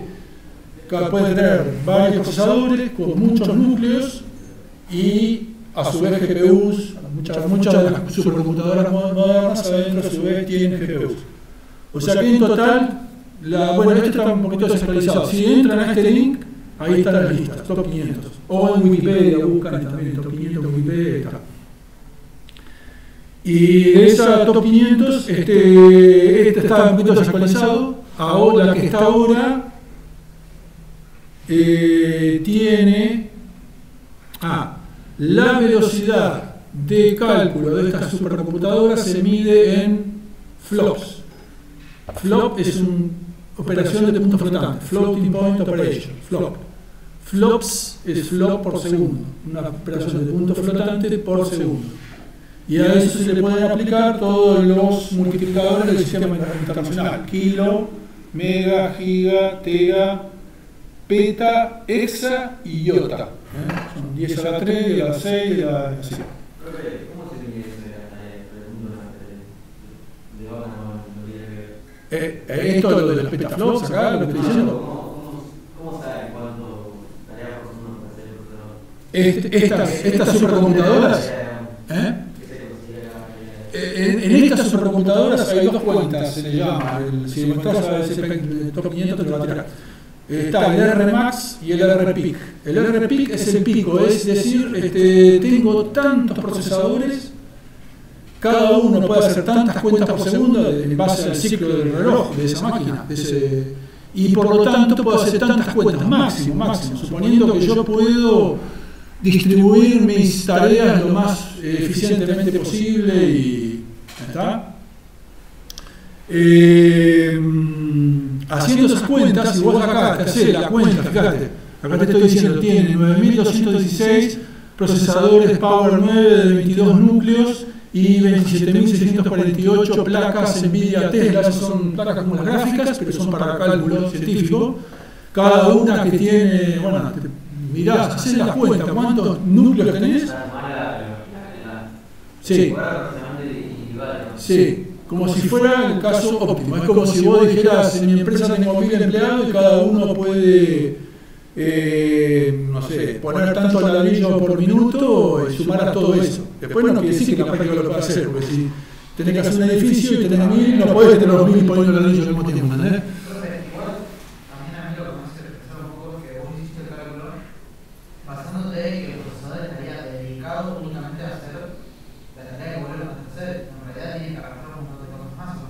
Sí, claro. Yo lo que dije es, sí, ahí suponete yo dije de que en cada ciclo de la máquina... De por sí cualquier computador en línea con el sistema operativo andando, tenés un montón de subprocesos. Además tenés otras cosas, sí. Bueno, cuando tenés algo que está dedicado, por ejemplo, en realidad el 99% del tiempo estás haciendo la tarea que vos querés, digamos, ¿no? Pero lo que sí que no mencioné, mencioné, pero bueno, vuelvo a hacer hincapié, que en realidad en una instrucción de la máquina no puedes hacer un chequeo de una lista, digamos, ¿no? Porque en realidad eso involucra traer números de la memoria al micro, chequear, hacer comparaciones. Cada lista, checar cada lista tardará, no sé, una decena de operaciones, 20 operaciones, no un ciclo, perdón. 10 o 20 ciclos de la máquina, no un ciclo solo. ¿Eso también se puede hacer? Sí.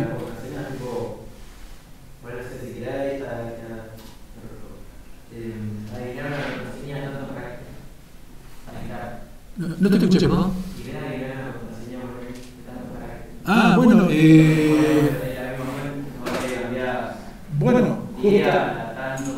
bueno, las claves están pensadas para que vos no las puedas craquear en tiempo. Después le voy a mandar, pero en un momento había unas claves. Hay un instituto que se llama RSA, que es algo de seguridad. No es la NSA, la National Security Agency, no, es RSA, no me acuerdo de la sigla. Pero se dedica a estas cosas de criptografía y seguridad, ¿no? Y se usaban unas claves que eran, no me acuerdo, eran números, suponete que eran de 128 bits. Y ellos lo que dijeron es esas claves se pueden craquear. Y entonces hicieron un desafío, un challenge, que el cual le daban un premio a aquel que pudiera craquear esas claves. Y el craqueo es por fuerza bruta, es como el mineo de Bitcoin, ¿viste? Minar Bitcoin es similar. Tenés que agarrar y por fuerza bruta, probar. Y entonces se formaban equipos de gente que, bueno, algunos lo hacían por la guita, otros por prestigio, digamos, y se juntaban computadoras e incluso hacían esto que te podías bajar, lo que se le llama procesamiento distribuido colaborativo. Es que vos te bajás un programita en forma automática de una página y se pone a correr en tu máquina mientras está ociosa.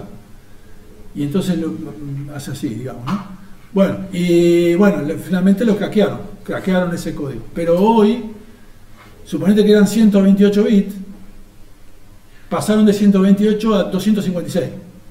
Y uno pensaría es el doble, no el doble, es el cuadrado. Perdón, no, es exponencial con eso. O sea que hoy... Eso que si vos tipo esa clave que tiene que craquear en esta tipo no, después si querés... Era buscar... No me acuerdo. Es buscar... Es como minar Bitcoin. Es como buscar un hash que produzca... Craquear una contraseña donde tenés A, B, C, D, punto, coma, todo. Bueno, Por ejemplo, ahí estás explotando estás explotando debilidades de la contraseña. ¿Eh? Bueno, seguimos. Pues, bien. Bueno, esta es la top 500, que bueno, ahora hay una que es básicamente sería unas 5 veces más potente que esto. Tiene ya, estos son 200 petaflops, estamos en el escalón siguiente, 1000 petaflops, que son el hexaflops. Hexaflop es 10 a la 18, peta es 10 a la 15, hexa es 10 a la 18. Bien. Bueno, si lo hicieras con esto, hagan la cuenta, pero si lo hicieras con toda esta máquina, que imagínate lo que cuesta usar esta máquina, si lo pudieras hacer con esa máquina, bueno, sí, podrías bajar el tiempo de ejecución a miles de años. Para hacer 20 vértices. Bien. Otra forma de plantearse la pregunta es, si tengo un cierto tiempo de ejecución, qué sé yo digo, bueno, no voy a lo sumo voy a tardar 5 horas, voy a dedicarle 5 horas a encontrar la coloración óptima, más no. ¿Hasta cuántos vértices puedo colorear? Y bueno, hasta 15 vértices. 15 vértices ya te lleva 5 horas en una máquina como esta. Ya te vas a 20, y la cuenta que vimos hoy. ¿Cuál es el problema? Que cada vez que agrego un vértice, agrego un factor 20, con lo cual se va multiplicando, imagínate, para pasar de 15 a 22, se multiplica por 20 5 veces.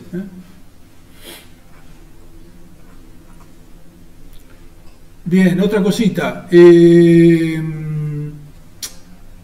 Habíamos dicho lo de las coloraciones redundantes, es decir, cuando genero las coloraciones en la forma en que dije yo, en realidad estoy generando más coloraciones de las necesarias. Habíamos visto que eran para 2 vértices, para 3 vértices con 2 colores eran 8, si lo hago así con la forma cruda, pero si elimino las redundantes son 3. Bueno, ¿eso qué impacto tendrá en esto? Bueno, sí, es importante, es importante. Fíjense, acá hay una tablita. Se pueden encontrar el número de coloraciones diferentes, en el libro está explicado. Esos son problemas de combinatoria, digamos, ¿no? Ya es un poquito más complejo de encontrar la fórmula y todo, pero se puede hacer. Y te da esto que está acá. Fíjense que para 7 vértices tenés, si haces por fuerza bruta, si la haces así, la estimación cruda que vimos antes, que es NB a la NB más 2, te da 823.000 coloraciones. Mientras que si haces las estrictamente redundantes, son solamente 877. Bueno, es mucho menos, pero cuando esto haces crecer el número de vértices, si te vas a 100 vértices, te va a dar igual números estratosféricos. O sea que si bien es una ganancia, ni así. El tema de buscar la coloración óptima recorriendo todas las coloraciones posibles, ni siquiera usando la versión óptima en la cual tenés en cuenta las redundantes, igual de todas formas es muy costoso. Bien, entonces vamos a ver. Todo esto que les expliqué es para convencerlo de que esa estrategia no se puede usar. Por lo menos no se puede usar para coloraciones, para grafos de una cierta complejidad elevada, de más de 10, 15 vértices. Bueno, entonces si no vas a usar eso, ¿qué podés usar? Bueno, entonces vamos a explicar lo que sería un algoritmo heurístico ávido. Es una estrategia, que es un algoritmo heurístico, una estrategia diferente a la de búsqueda exhaustiva, es buscar una solución que si bien no es la óptima, sea aceptablemente buena y se pueda obtener en un tiempo razonable. A esto se le llama heurístico. ¿Heurístico qué quiere decir? Bueno, si lo buscan en el diccionario dice heurístico, una regla o conjunto de reglas para incrementar la posibilidad de resolver un dado problema. Es como vos lo que mencionaste, si querés, por allá, no me acuerdo, ¿quién fue? Vos, que dijiste de craquear una clave, no probar con todas las claves, sino decir, bueno, qué sé yo, el alfabeto, por lo menos si es una persona de habla hispana, va a tener más As que otras cosas. No sé, va a haber más minúsculas que mayúsculas. La típica que te dicen que no pongas solamente letras, pongas nombres. Va a tener combinaciones de palabras, pedacitos, sílabas de palabras. Ya eso es No es pero te reduce el espacio de búsqueda muchísimo. Bien. En este caso, el algoritmo que vamos a hacer es el siguiente. Suponemos que tenemos ya aplicados una serie de colores y vamos a aplicar el siguiente color. O sea, probamos que supongamos que aplicamos 3 colores, no logramos colorear a todos los vértices del grafo, porque por las incompatibilidades nos quedaron vértices sin colorear, vamos a aplicarle el cuarto color, digamos. ¿Cómo procede? Bueno, seleccionamos algún vértice que todavía no coloreamos, cualquiera aleatorio, y le asignamos el nuevo color. Y después a partir de ahí vamos recorriendo la lista de vértices no coloreados, y para cada vértice no coloreado nos fijamos si está unido con algún vértice de ese color que estamos aplicando ahora. Si no está unido, le aplicamos el nuevo color, si no, lo dejamos pasar y habrá que crear otro nuevo color. ¿Tá?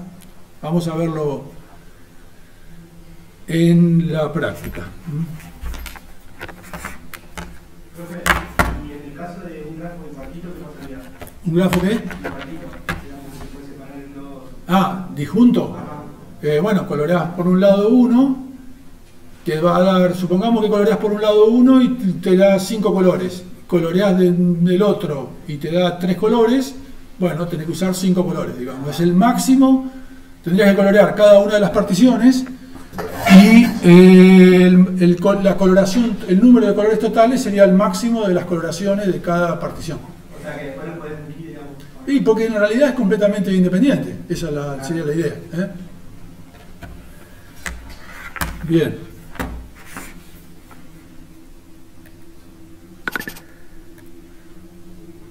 Entonces tenemos este grafo que está acá.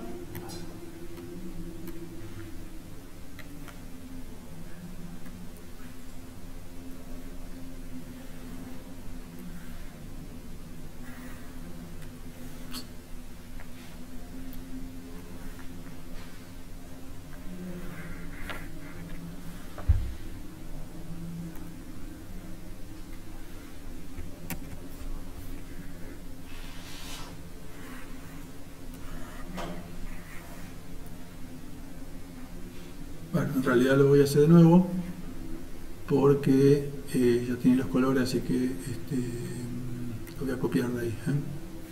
Entonces tengo A, E, C, D, B. Y unido, tengo este vértice así. Y me dicen colorearlo. Bueno, entonces arranco, todavía no hay ninguno coloreado. Entonces arranco con un color. Voy en el orden red, green, blue, rojo, verde, azul. Y entonces le aplico rojo y aplico al primero no coloreado. ¿Se acuerdan la regla? El primero no coloreado, le asignamos el nuevo color. Y a partir de ahí vamos recorriendo los vértices no coloreados y si no están unidos con un vértice de ese color, se lo asignamos. Entonces B no está unido a ningún rojo, le asigno el rojo. C, ¿le puedo asignar el rojo? No, porque está unido al B. D está unido a B. E está unido a A.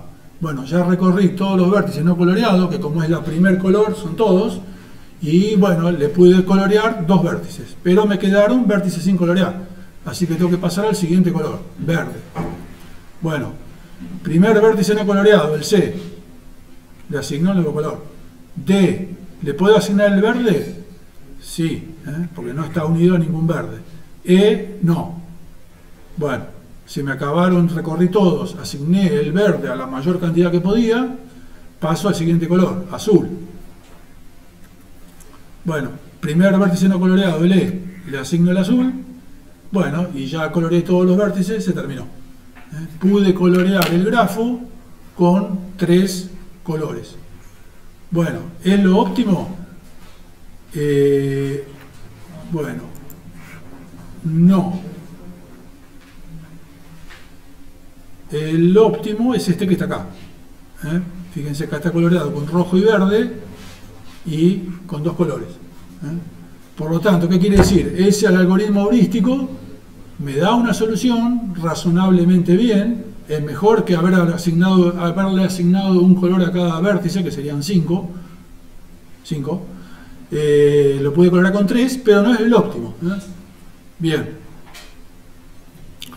Además, fíjense, el resultado de la coloración depende del orden en el que recorro los vértices. Si el mismo grafo hubiera estado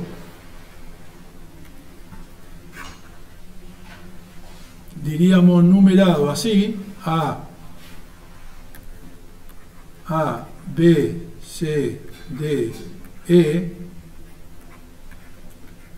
Entonces le aplico primero el rojo a este, a B no, a C sí, a D sí y a E no. Y ahora paso al verde y tengo verde y verde.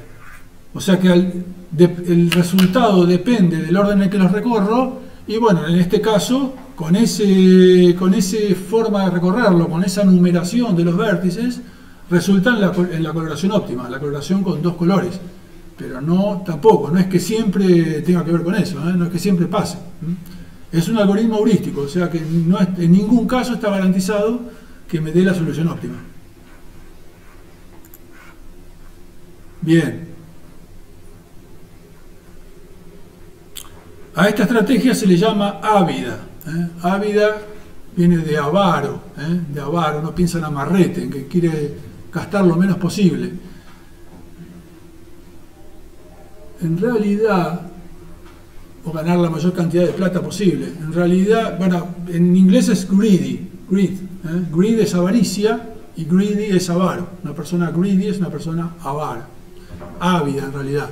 En realidad es un poco más complejo que avaro. Ser greedy es tratar de ganar la mayor cantidad de plata posible en el menor tiempo sin pensar en las consecuencias. Si viene un amigo tuyo y te pide préstame 100.000 pesos que voy a empezar un negocio, bueno, una persona avara no se lo quiere prestar, porque lo primero que piensa es que si lo presta va a perder plata. Pero por ahí no es la estrategia mejor, porque si realmente el tipo la pega con su emprendimiento, capaz que te devuelve más plata, ¿se entiende? O sea, avaro quiere decir que piensa en la estrategia, sería, en el juego del ajedrez, por ejemplo, vieron que uno puede contar para cada movida puede contar cuántas piezas pierde, cuántas piezas gana.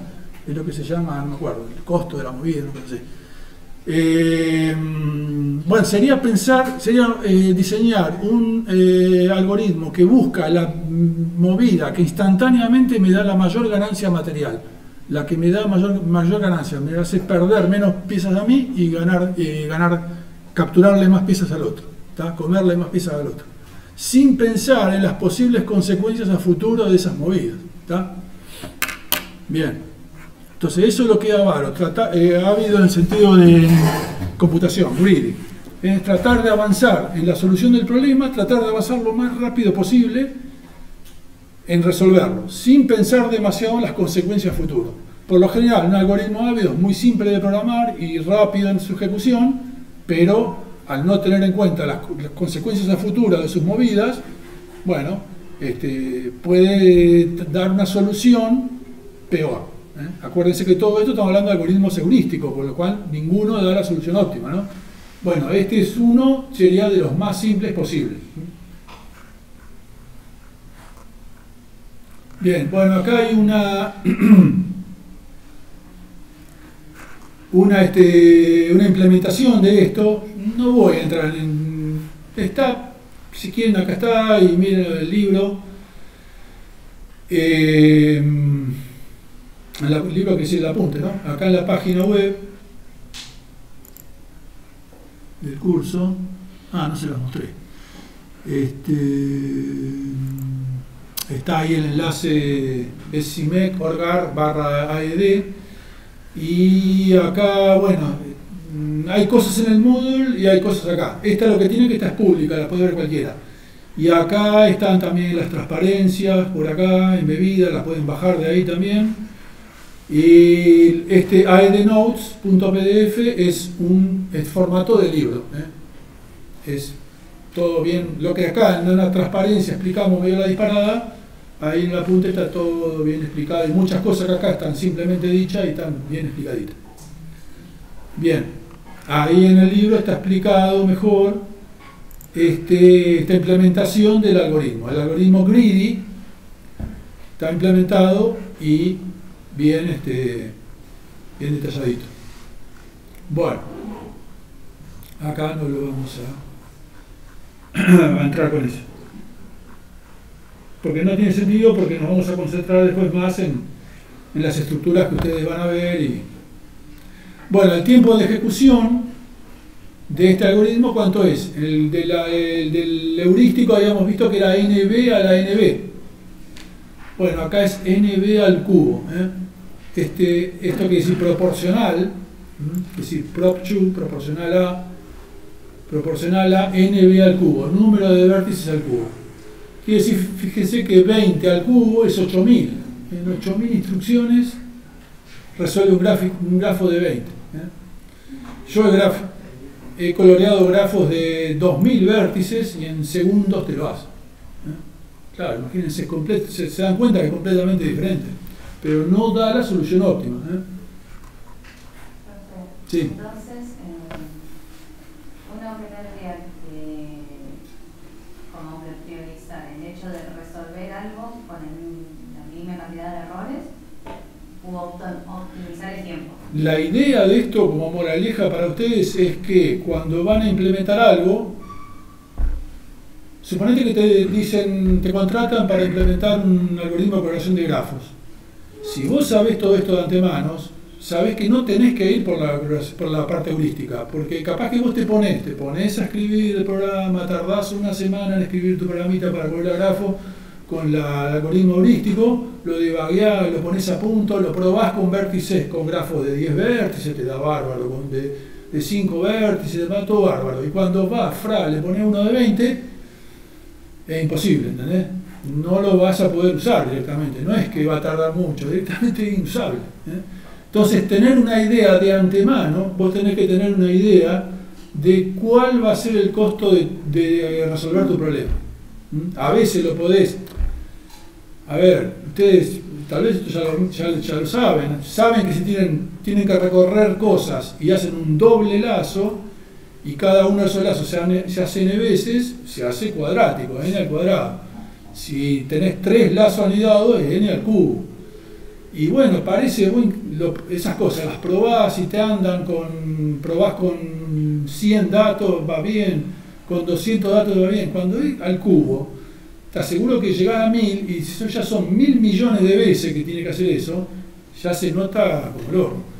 Muchas veces cuando entras a una página web o algo, o un programa, y la gente dice se tilda, se cuelga, en realidad es que entró en una región en la cual tiene un lazo cuadrático que alguien no sabía, lo metió y por ahí lo probó hasta un cierto punto, y en algún momento algún vector se hizo más grande o qué sé yo, y entró ahí y se colgó por eso. También puede ser que se colgó porque se colgó, ¿no? Porque hay un error. Pero muchas veces que entra en algún estado en el cual se vuelve, y no digo, hay veces que no se puede evitar, pero hay que tener todo en consideración, digamos. Igual, profe, podés buscar un camino por ahí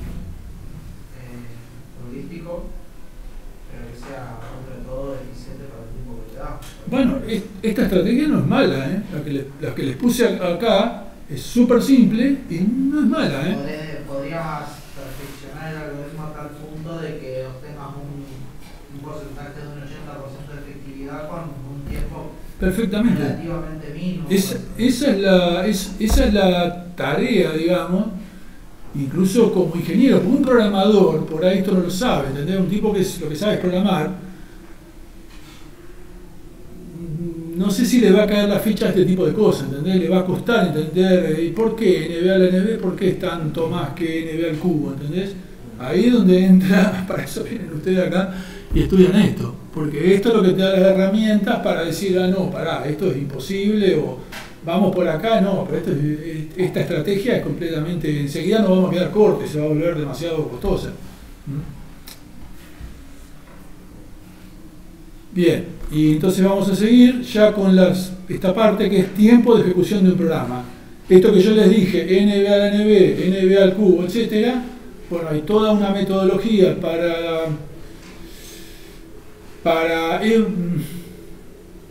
para expresar en forma simplificada cómo crece, cuál es la complejidad algorítmica de un programa, cuánto tarda en ejecutarse.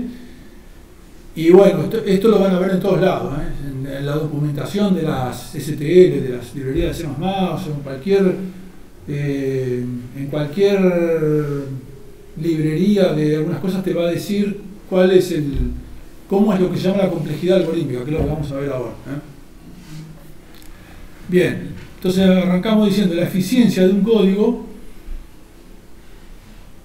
va en forma inversa con la cantidad de recursos que consume. O sea, decimos que un código es eficiente cuanto menos recursos consume. ¿Recursos qué es? Bueno, fundamentalmente tiempo de CPU y también memoria. Muchas veces nosotros en el curso memoria, en algunos casos lo vamos a ver, pero en general nos preocupamos mucho por el tiempo. No hay que siempre tener en cuenta que cuando uno se preocupa por la eficiencia, no es que uno va de cabeza a lo más eficiente. Muchas veces un código más eficiente es también menos legible, y si es menos legible es más difícil de mantener.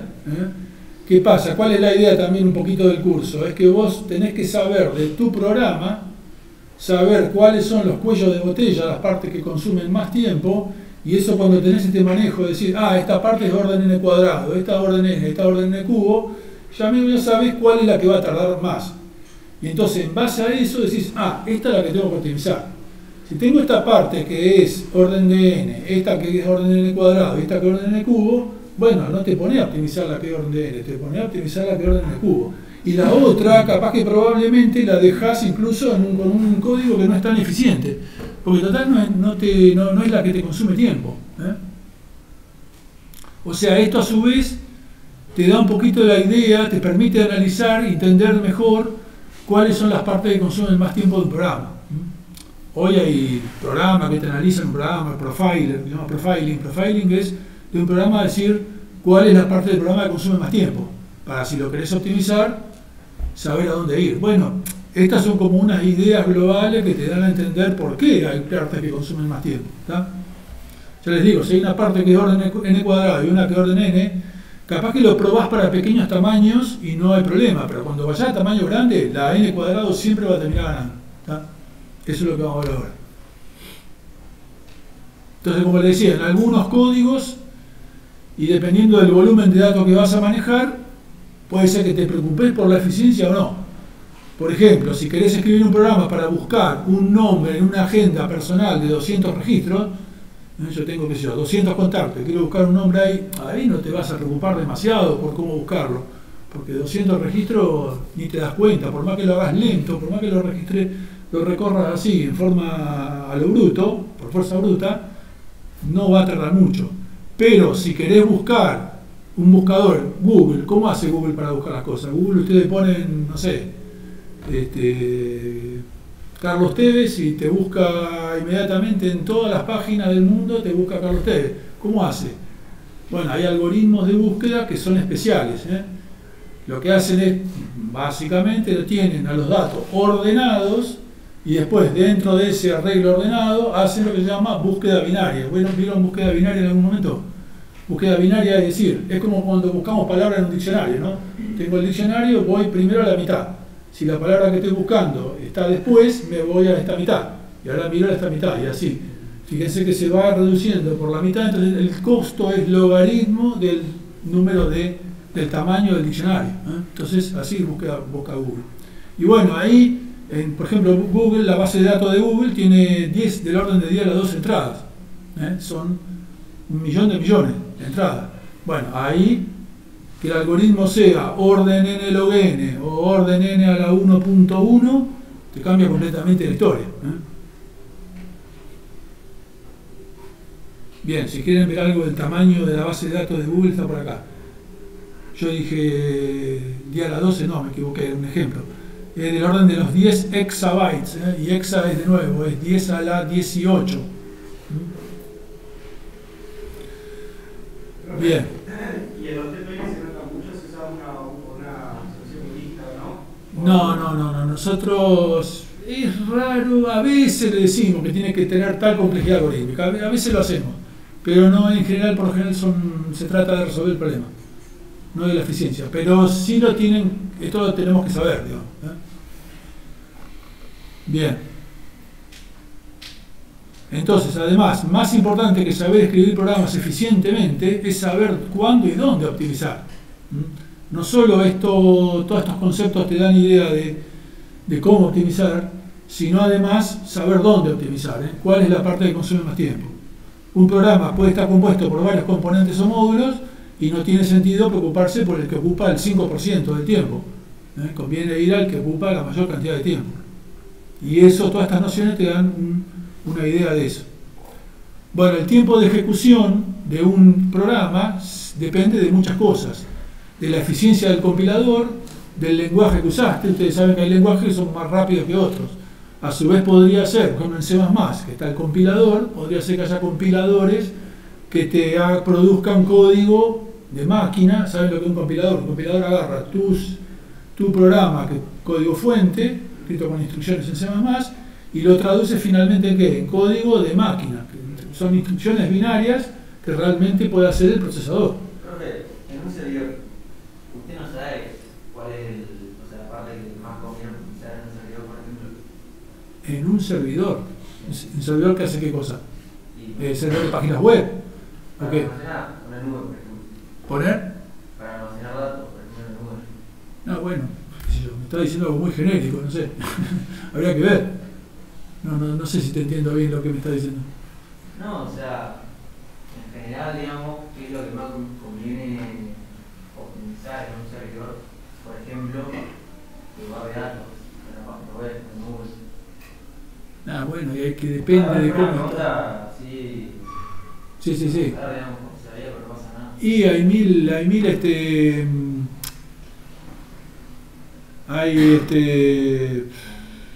millones de cosas para hacerlos más eficientes. No sé, por decirte algo,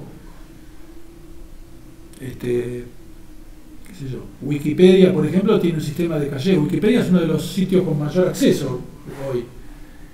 Y en realidad los datos, una página web en Wikipedia está guardado en esa forma, no sé si nunca no vieron cómo se guardan los datos de Wikipedia, un formato como de texto, plano, que después es convertido al HTML final. Pero está guardado en forma plana. Entonces si vos cada vez que accedes, el tipo tiene que convertir del formato de texto a lo que vos ves, al HTML, tardaría un montón.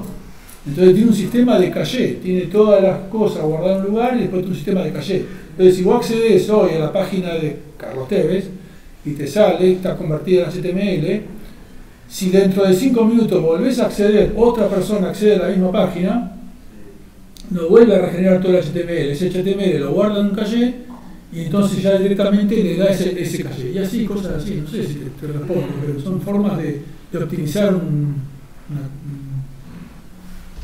servidor. Hablando de Wikipedia que se pueden modificar el texto. En este caso se cambiaría el HTML. Cambia, vos estás cambiando el código, será el código fuente, el código base, en el lenguaje wiki se llama, de Wikipedia, es un texto. Profe, sí. Hablando con eso de lo que hace Wikipedia, ahí estamos optimizando, pero ¿qué tan eficiente es eso? Porque, a ver,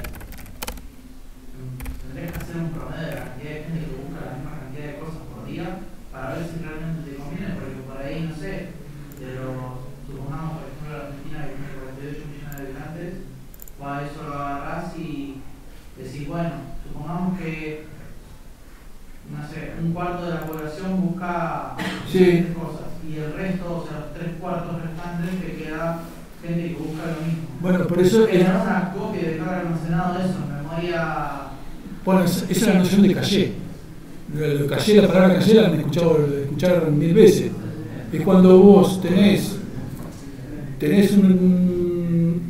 un proceso que, dado un dato, produce un resultado. Y es costoso ese proceso. Pero bueno, vos podés almacenar este resultado de forma de no tener que recalcularlo. Ahora, tenés limitación, tenés memoria limitada, no podés guardar todos los resultados. Entonces, ¿cómo haces? Bueno, la estrategia más simple es ir guardando el último. Ir guardando el último hasta que se llene. cuando tenés que calcular uno nuevo y lo tenés que meter y está lleno el caché, tirás el último que fue el que menos fue usado, ¿entendés? Y así, cosas así, estrategia de caché. Esto te lo hace supuestamente el procesador, tiene memoria caché y todo, bueno, se basa en eso. Sí. Algunas de las estructuras que vamos a ver durante el curso se usan para esto, para mantener los datos de los cachés. Eso lo vamos a ver después. Bueno, este es la fuente, el código fuente de la página de Cartel. Y el tipo guarda esto, lo que está guardado dentro es esto. El HTML convertido no está guardado. Yo ahora, cuando accedí, él o bien lo generó o estaba en el caché y me lo dio. De todas formas, si lo generó ahora, ya lo guarda, y si dentro de un rato alguien también accede, porque ¿qué pasa? Se muere, no sé, se muere Michael Jackson y está todo ahí ese día, todos acceden a la página de Michael Jackson. Entonces vos te reducís, si lo tenés cacheado eso, ese día te reducís el 90% del tráfico con la página de Michael Jackson. Bien. Bueno, entonces estamos, la definición del compilador, varias cosas, ¿no? De las cuales depende la eficiencia del programa. Pero lo que nosotros nos vamos a meter es con la complejidad algorítmica. Cómo crecen, fundamentalmente, cómo crece la cantidad de operaciones que tengo que hacer de acuerdo al tamaño del problema. Bien, y arrancamos diciendo de que, entonces está esto que es tiempo de ejecución. En muchos casos el tiempo de ejecución depende de algo, del tamaño de los datos. Bueno, puede ser que haya varios tamaños de datos, pero típicamente, por ejemplo, supongamos en el caso del agente viajero, la cantidad de ciudades. En el caso del grafo, la cantidad de vértices del grafo. En el caso de ordenar un vector, la cantidad de elementos del vector. Bueno, eso típicamente le llamamos n. Y con T mayúscula denotamos el tiempo de ejecución para ese n. Con tiempo de ejecución, en realidad no queremos decir tiempo de ejecución en segundos, sino cantidad de instrucciones. Cantidad de veces que tengo que iterar un lazo, etc. Bien. En muchos casos el tiempo de ejecución depende de alguna medida del tamaño de los datos. Por ejemplo, sumar un arreglo de n números no depende de los números en sí, sino de la cantidad de números que tengo que sumar. Y típicamente va a ser T de n igual a C por n, porque tengo que hacer, si C es lo que me cuesta hacer una suma, tengo que hacer n sumas. En realidad tengo que hacer n menos 1, ¿no? Porque si tengo 5 números, tengo que hacer 4 sumas. Pero bueno, digamos C por n. C es una constante que representa el tiempo necesario para sumar un elemento. Otro caso es, por ejemplo, si tengo buscar un elemento de un arreglo. Me pasan un arreglo A, int asterisco A, me lo pasan como un puntero. Ustedes saben que en C, este ejemplo está en C, digamos, no tanto en C++. En C los arreglos son punteros. Es la dirección en la memoria del primer elemento. Y a partir de ahí voy indexando y funciona como un arreglo. Bien, nada más que en ese caso no es como el vector de C++, en el cual yo puedo ver cuál es el tamaño, sino que me pasan el puntero al primer elemento y el tamaño. Entonces a partir de ahí yo puedo decir A de J y me da el elemento J-ésimo del vector. Entonces bueno, yo tengo un arreglo A de longitud n, me pasan el puntero de la longitud, y me dicen busque el elemento L adentro de ese vector. Yo tengo que retornar la posición del elemento SL en ese vector. Si el arreglo tiene, qué sé yo, 1, 5, 10, 3, 4, 8, y me dicen search de L, ¿cómo era? Search de L a N, search de L a y N son 6. Bueno, tiene que buscar y L, supongamos, es 3, este sería el L. Tengo que buscar el elemento 3 adentro de este vector y si lo encuentro, retornar su posición. Entonces, bueno, el 3 está acá tiene que retornar 3. Estamos hablando de posición en base 0. Entonces, el 1 estaría en la posición 0, 5 en la posición 1, 10 en la posición 2, 3 está en la posición 3. Entonces tiene que retornar 3. Bueno, en este caso, fíjense, no es como en la suma siempre tengo que sumarlo todo el elemento, o sea que siempre va a ser C por N. En este caso depende. Si busco un elemento y lo encuentro en la primera posición, termina rapidísimo. Si está al final, va a tardar un montón. Y el peor caso es si no está, pero tiene que recorrer todo para darse cuenta de que no está. Entonces, bueno, en ese caso, ¿cuál es el costo de ejecución de eso? Bueno, nos vamos a preocupar, por ejemplo, a encontrar el tiempo de ejecución en promedio. Suponiendo que los elementos dentro del vector están distribuidos de forma aleatoria, bueno, ¿cuánto tarda? A veces va a estar al principio, a veces va a estar al final. Bueno, en promedio, ¿cuánto va a costar?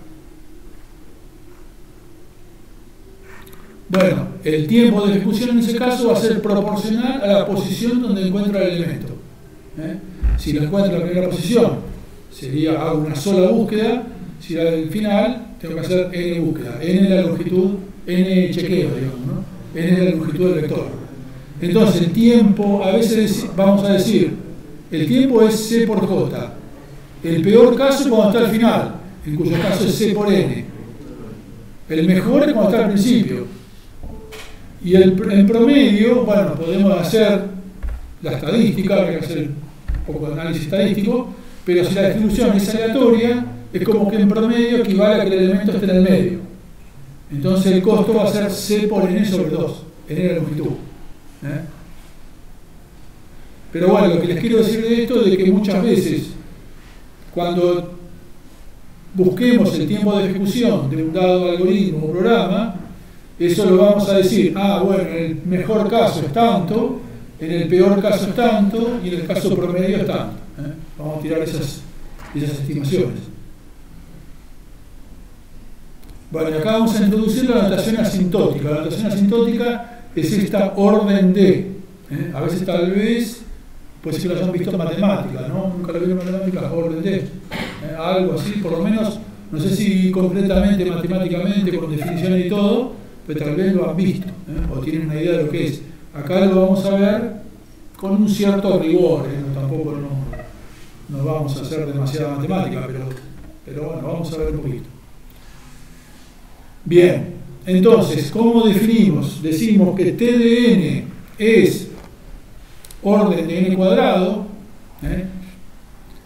se define de la siguiente forma. Se dice que T de n es orden de n cuadrado si existen dos constantes C y n0 mayores que 0, tal es que T de n es menor o igual que C por n cuadrado para n mayor o igual que n0. ¿Qué quiere decir esto? Fíjense, por empezar, no me importan los valores pequeños, no importa. Ese n0 puede ser 1000, 1.000.000, a mí me interesa lo que pasa para n muy grande, por eso está este n0, para n mayor o igual que n0. Y no me importan las constantes multiplicativas. Si digo, no me importa si esa función crece como 2n cuadrado, 10n cuadrado, 20n cuadrado. Lo que me importa es cómo crece con n. La constante multiplicativa de adelante no me importa. Vamos a ver un ejemplo. Fíjense, supongamos que yo llego a que las instrucciones que necesito para ejecutar mi programa, en función de la longitud de un vector de longitud n, es n más 1 al cuadrado. Bien. Bueno, fíjense. La idea es, no sé si a ustedes les suena, pero lo primero que uno ve es, bueno, para n grande, ese más 1 no lo puedo tirar. ¿Para qué voy a mantener si yo tengo que decirle, no sé, tengo que decirle al jefe de mi empresa cómo resulta el algoritmo? Tengo que andar diciéndole que es n más 1, ese más 1 no lo puedo tirar, no puedo decirle directamente que va a orden n cuadrado.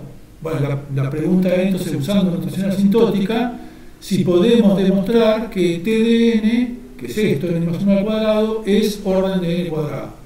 Bueno, y fíjense, esta es n más 1 cuadrado, la curva verde de acá abajo, una parábola, ¿no? Y fíjense, por ejemplo, 2n cuadrado, fíjense que es esta roja que está acá. Fíjense, la roja esta que está acá, que son 2n cuadrado, no es siempre, es para n grandes, es mayor que la verde, es mayor que n más 1 cuadrado, pero para valores pequeños no. ¿Por qué? Porque esta tiene el 1, que siempre en 0 va a hacer que esto me dé 1 al cuadrado, perdón, que supongamos, bueno, sí, perdón, ¿dónde estoy? Acá para 2, esta me da 3 al cuadrado, que es 9, y esta me da 2 por n al cuadrado, que es 8. O sea que para valores menores o iguales que 2 es más grande n más 1 al cuadrado, y para valores mayores que 2 es más grande n cuadrado. Entonces, fíjense, la definición esta es válida. Yo puedo decir que t de n es orden n cuadrado, ¿por qué? Porque para n grandes es menor o igual que 2n cuadrado, que es un múltiplo de n cuadrado, con la constante, la c sería el 2, la c esta sería el 2, y el n0 sería 3. Para n mayor o igual que n0, que es 3, se satisface que t de n es menor o igual que 2n cuadrado. T de n es esta n más 1 cuadrado que está en verde, y n cuadrado, 2n cuadrado es la roja que está acá. O sea, la idea es que para n grandes la puedo acotar por un múltiplo de n cuadrado. Esa es la idea. ¿Está?